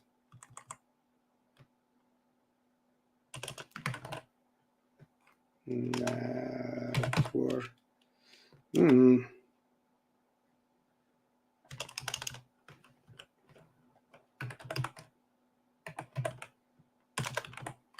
Here we go. Interface, and this is the first interface that we got, because this is an array that is coming from the template. All right. I think that is pretty done, except for the disk definition again. Here we go. So we can label it using 0, for example, with the size, and size is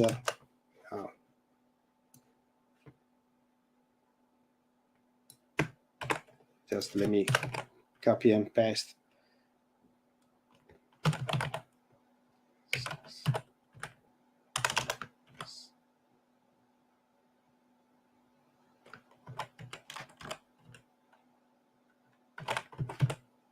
Size, but also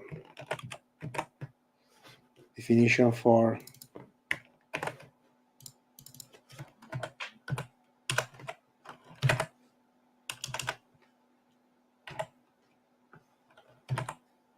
so just a second. So there are a lot of definition, like theme provisioned, for example, depending on the disk.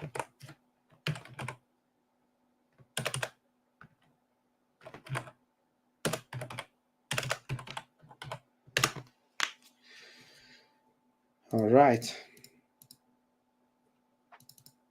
Does this right here, so I noticed up top, so for the memory, does that automatically assume it's megabytes?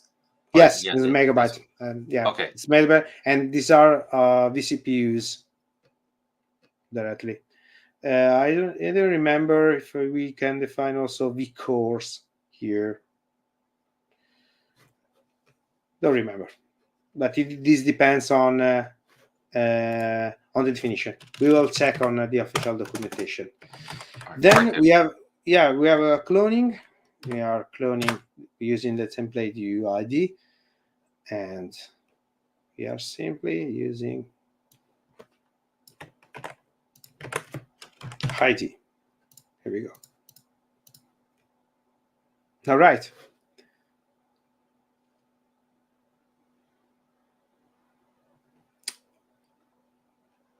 Then you can define also the firmware, for example, using EFI or secure boot. And we have also space for VApp properties and stuff like that. How can you use CD-ROM and again. So this is our first VM definition. And if there are no mistakes, I don't know, we can Terraform apply it, and let's see how many errors I've done.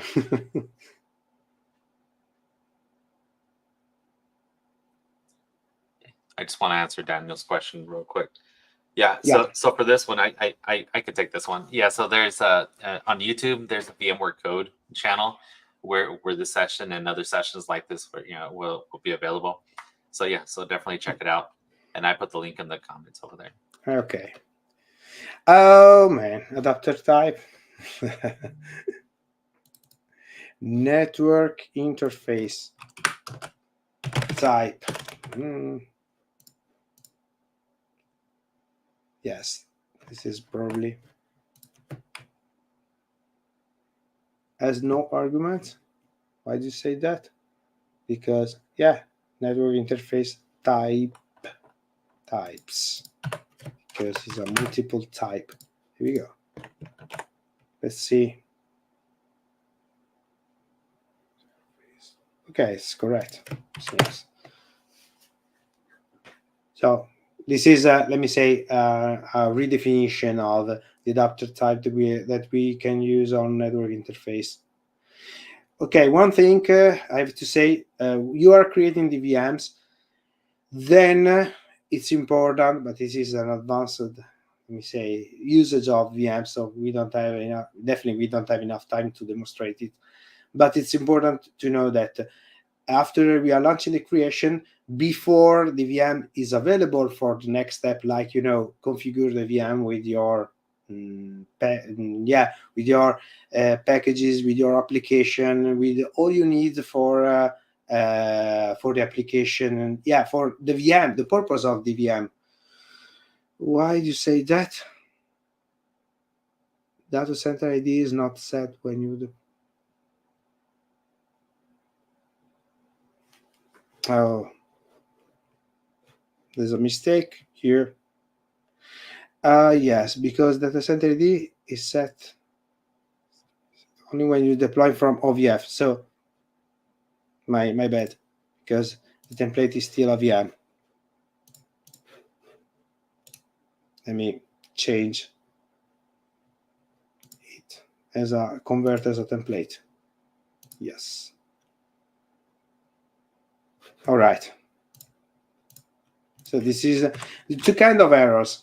The first error is about, is related on the syntax itself, the data itself, and so.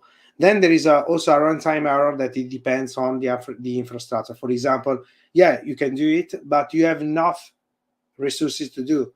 Or, as we can see before, you can do it, but you have to well define something because I can't handle it in this situation. No.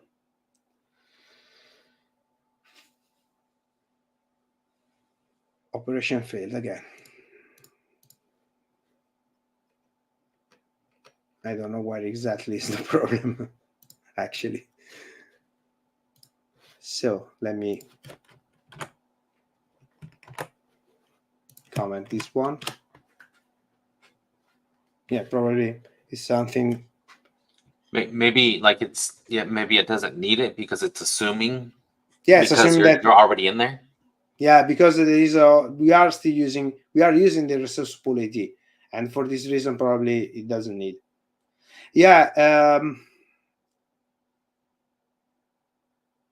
Probably this is the main reason why we don't need data center ID.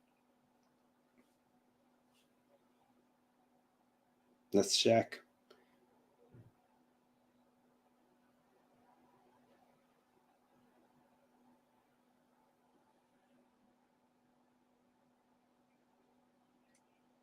So how many files do we have so far? Oh, there it is. So how many files do we have so far? We have a lot of files. Oh man. Yeah.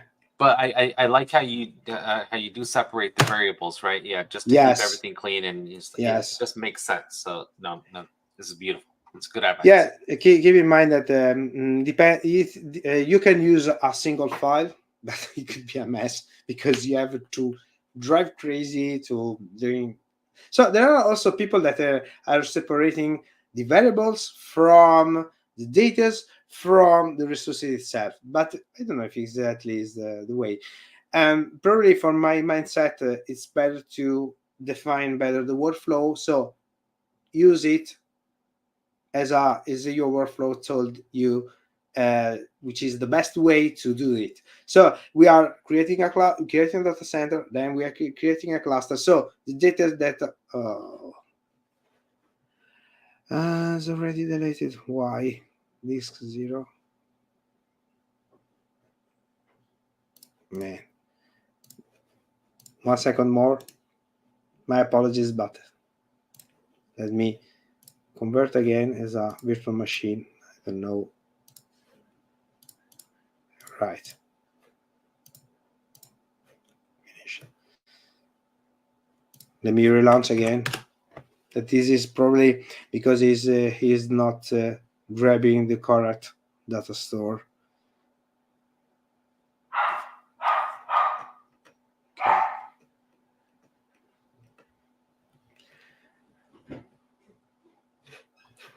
What kind of dog do you have? You heard it. Very lightly.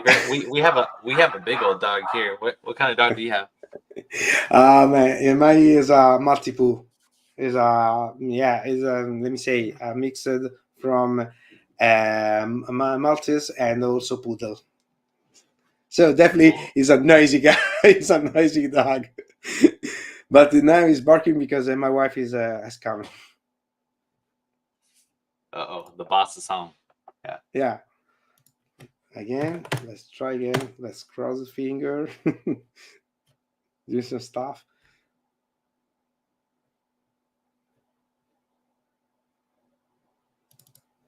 Let me double check here. Yeah, it seems okay. Because the disk is coming from the template itself, so the data are coming from the template, and I'm using this virtual machine as a template. So no, a big no. All right.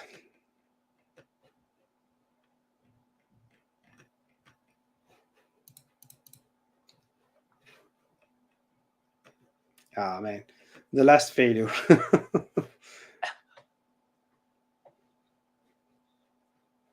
So line 17, can we just change the VM name?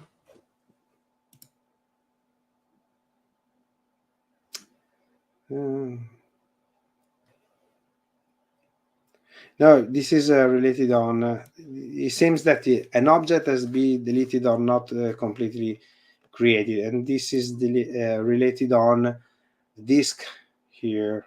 So let me try to. Let me say. Sorry.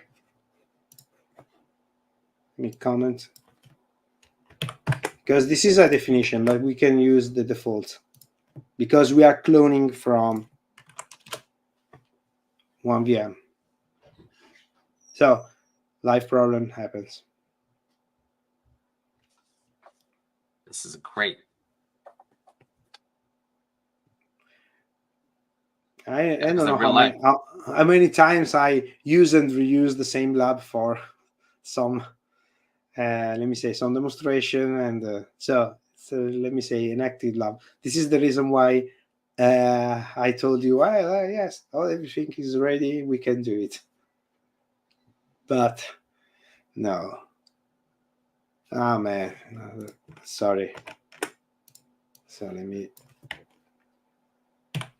Okay, let's try to. But I think that it will complain for the size probably. That this depends on. Okay, just let me copy and paste what I demonstrated using. All right, let me check if everything is okay again, because I added also eagerly scrub, which is feeling yeah, this is the scrub policies that can apply here because we are using team provisioning, and I think that yes, SCSI type is defined, memory is defined, everything is defined. So launch again. Another try. So my apologies for the folks that is following my. So I did a lot of stuff, but a last mile is not happening. Yeah, probably I'm missing something.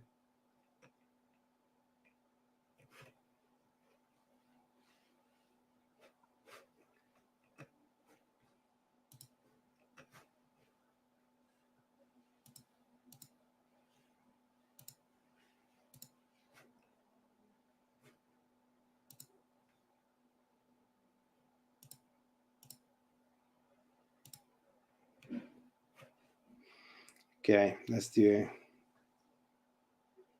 Where else can we see errors?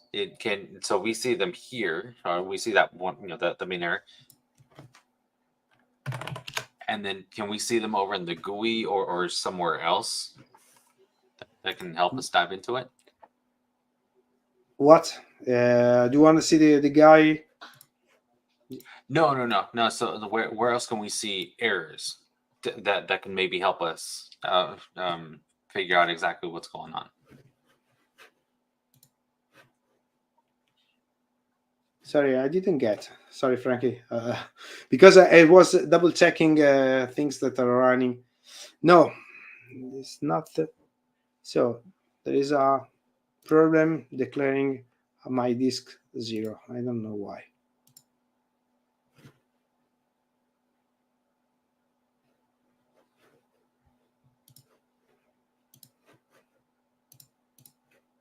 And I think that is a little bit strange. So just let me double check here on this vSphere virtual machine template. It's correct. We are doing stuff with it. All right. And it's coming from the data. All right. And VM template name should be TPL Ubuntu. I think that it's pretty.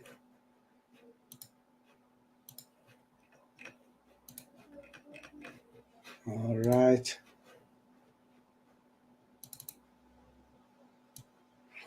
Let me check if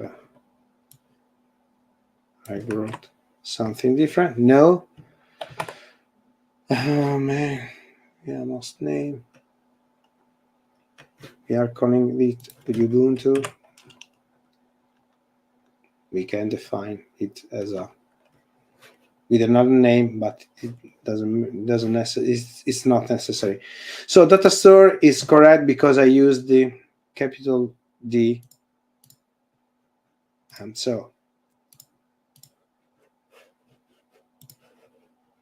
let me triple check if it's available on the data store. Here we go. So we have the word virtual machine template is available. So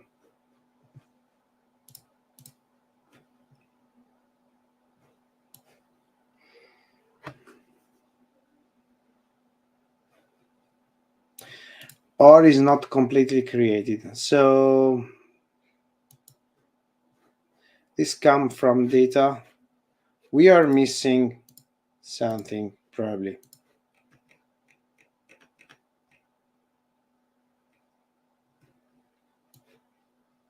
So let me align with my template. Here we go.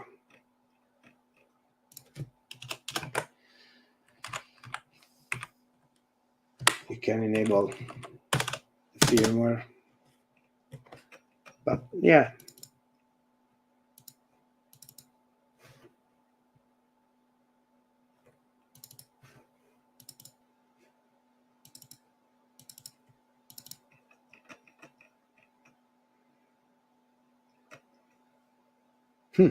It's a it's a little bit weird because it seems that there are no problem at all, or I don't know if exactly this could be a problem because I didn't define the CD-ROM.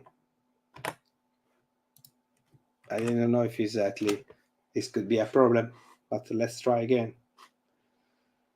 I don't know because some issues that are coming from adapter type. This is correct.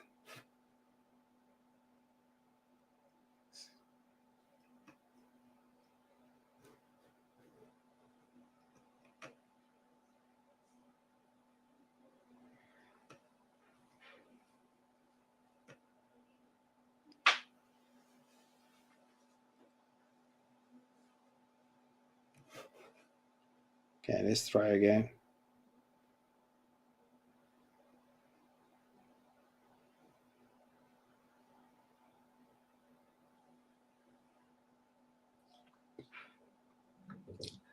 Yeah, Okay. I'm staying quiet over here because I'm just checking, right? I'm checking Google for that the error message.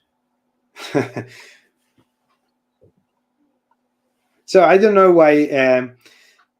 I test again this VM. I don't know what is happening right now, but yeah, probably it's something. It's a missing definition on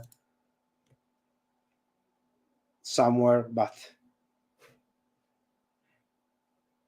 no, still the same.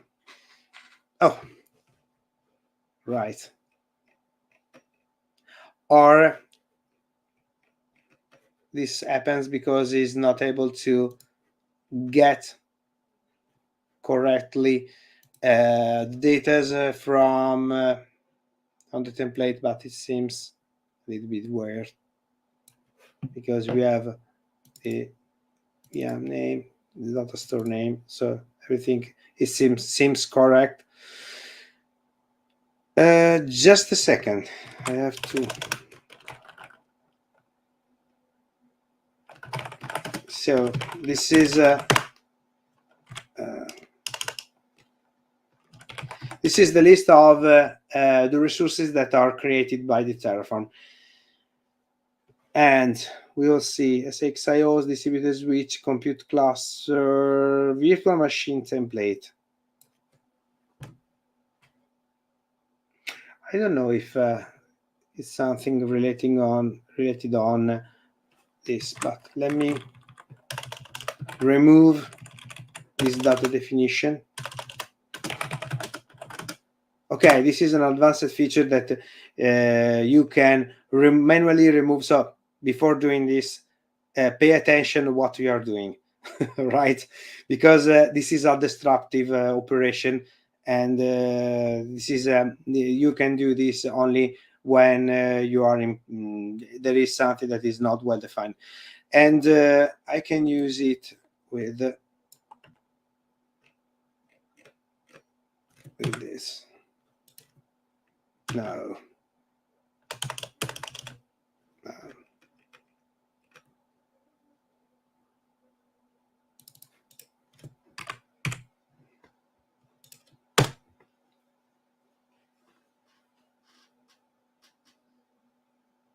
Okay, I removed the data indication about this template, and let me reapply again,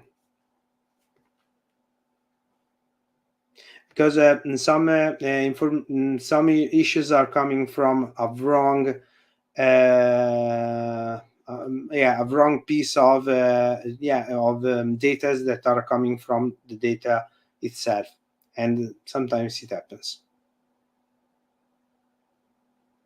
Because as we've seen, VMware, the virtual machine has its own definition. Everything is so working.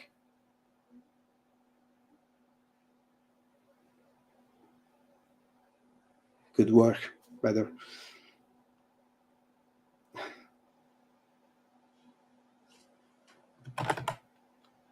All right. Yes. Sorry.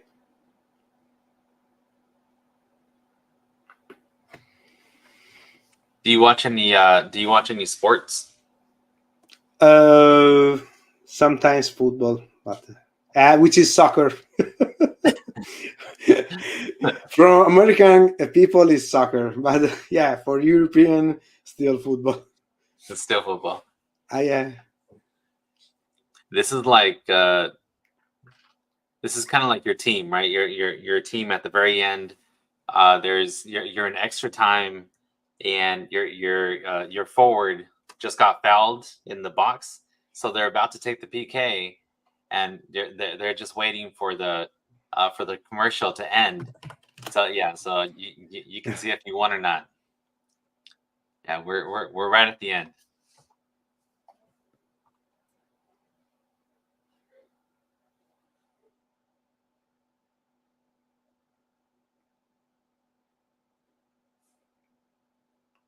Okay, that's wrote. I wrote yes.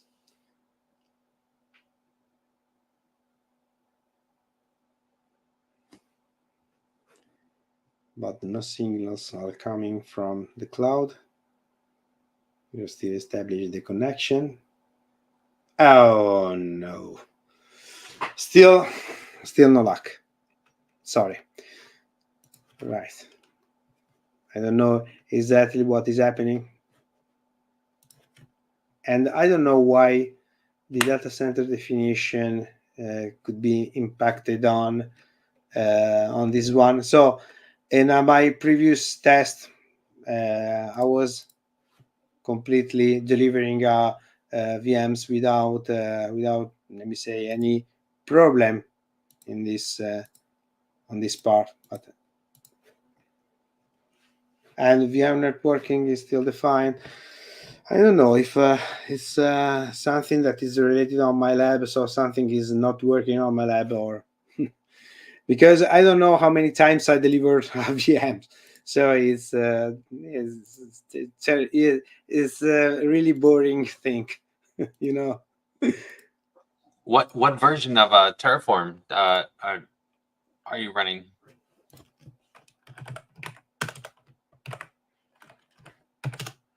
So this is Terraform 190, which is one of the last available.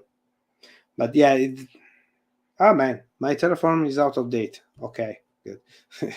Good to know, but it seems that it's going out of date.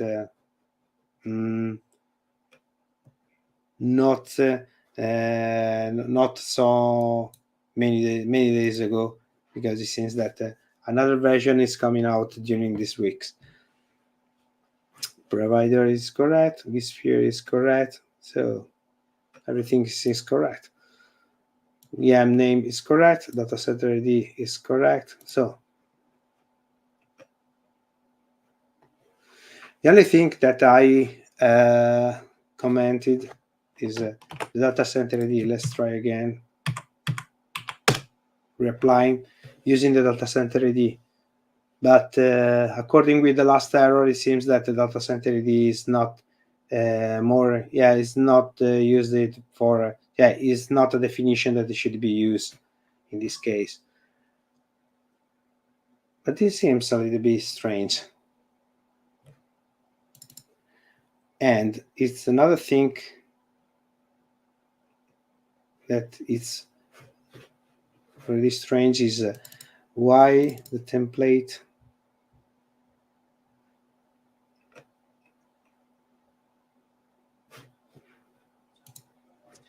So I pinged you here in the chat. There's somebody else that wrote a blog post that, and this is kind of old too, about 4 years ago. What they did, they said it was related to vSphere HA, but you don't have vSphere HA because, well, I don't know if you have that turned on for a single host. I don't know if you're allowed to have that turned on for a single host, but that is. It seems related on the single host. Yeah, probably because the host is running. I'm running this host. There are so many days that is running, and I try test and put things out of the host and put the host again. So probably something is happening, and it's outside the Terraform itself. So I'm trying to address this issue, and I will let you know. All right. It seems that I'm not lucky today. Well, and that's the beauty and the that's the good and the bad, right? About doing the live sessions.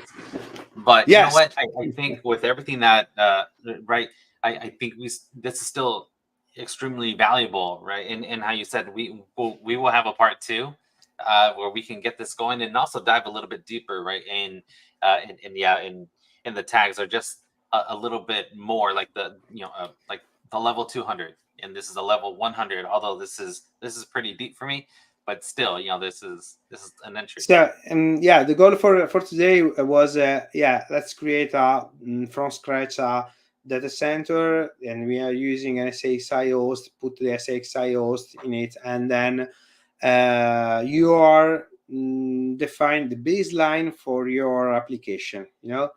Then the next level should be from the virtual machine itself. So you can simply clone or use this virtual machine in your environment. And the cloning, so let me check again on the code just. So probably is something that is not working on my template, but I try to address why this is happening. But we are starting with a virtual machine template, and the template definition is already uploaded in my data store, and is available here, for example. And the template definition is a common virtual machine. So first off, you have to prepare a virtual machine. Then here I want to highlight another way to do this using Packer by HashiCorp. Here we go. Sorry, my apologies for the wrong images that appeared because Google is not is not well indexed for Packer. Okay, right.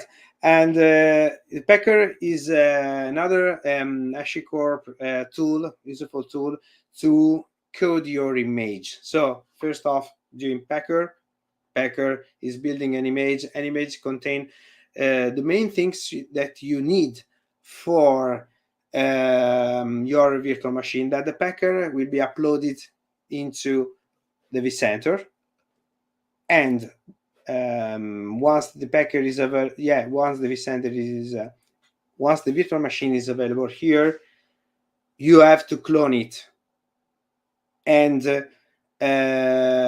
using this virtual machine, you can you can handle by this template multiple virtual machine starting from your good image. So this is your image, your first image, and then you can do stuff on it. Then here is important to separate the application, the libraries and application from the virtual machine definition. So this is the baseline, and then using infrastructure as code.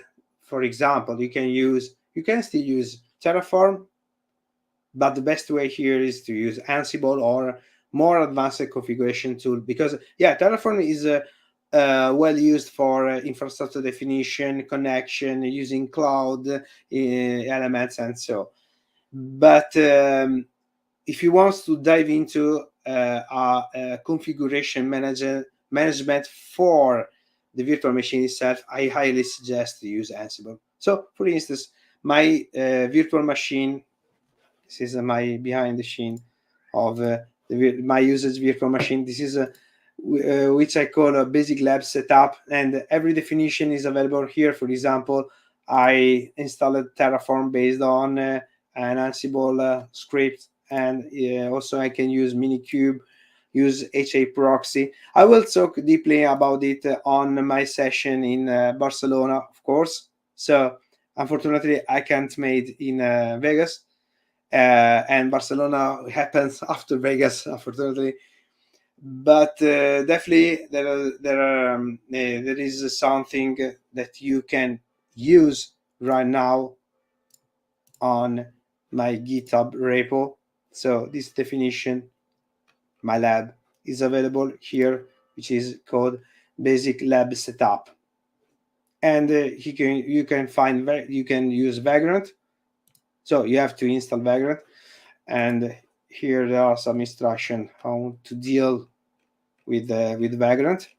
And you can also define some parameter on Vagrant to define your VM that is running on your laptop, on your portable lab for let me say test something. And I use this for let me say a launch machine for to reconfigure stuff in a heavy cloud or cloud infrastructure or virtual infrastructure, as we've seen right now.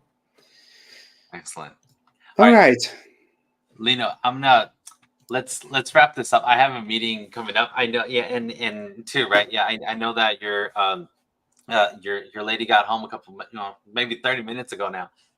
So yeah, I don't want to take more time away from you and your family. So yeah, thank you. And Thank you yes, very much, guys. I'll definitely work with you to get together and Yes. put on a part 2 about this and continue. Because oh man, you opened up a whole can with the Packer stuff. Oh man, see, I'm telling you, this is great. So thank you once again. And I promise to put a videos showing how definitely I delivered the VM. So my apologies for the last things. And I was rewinding my mind, and probably there is something that I did before, and I forgot to test. But yeah, it's my fault. It's my fault.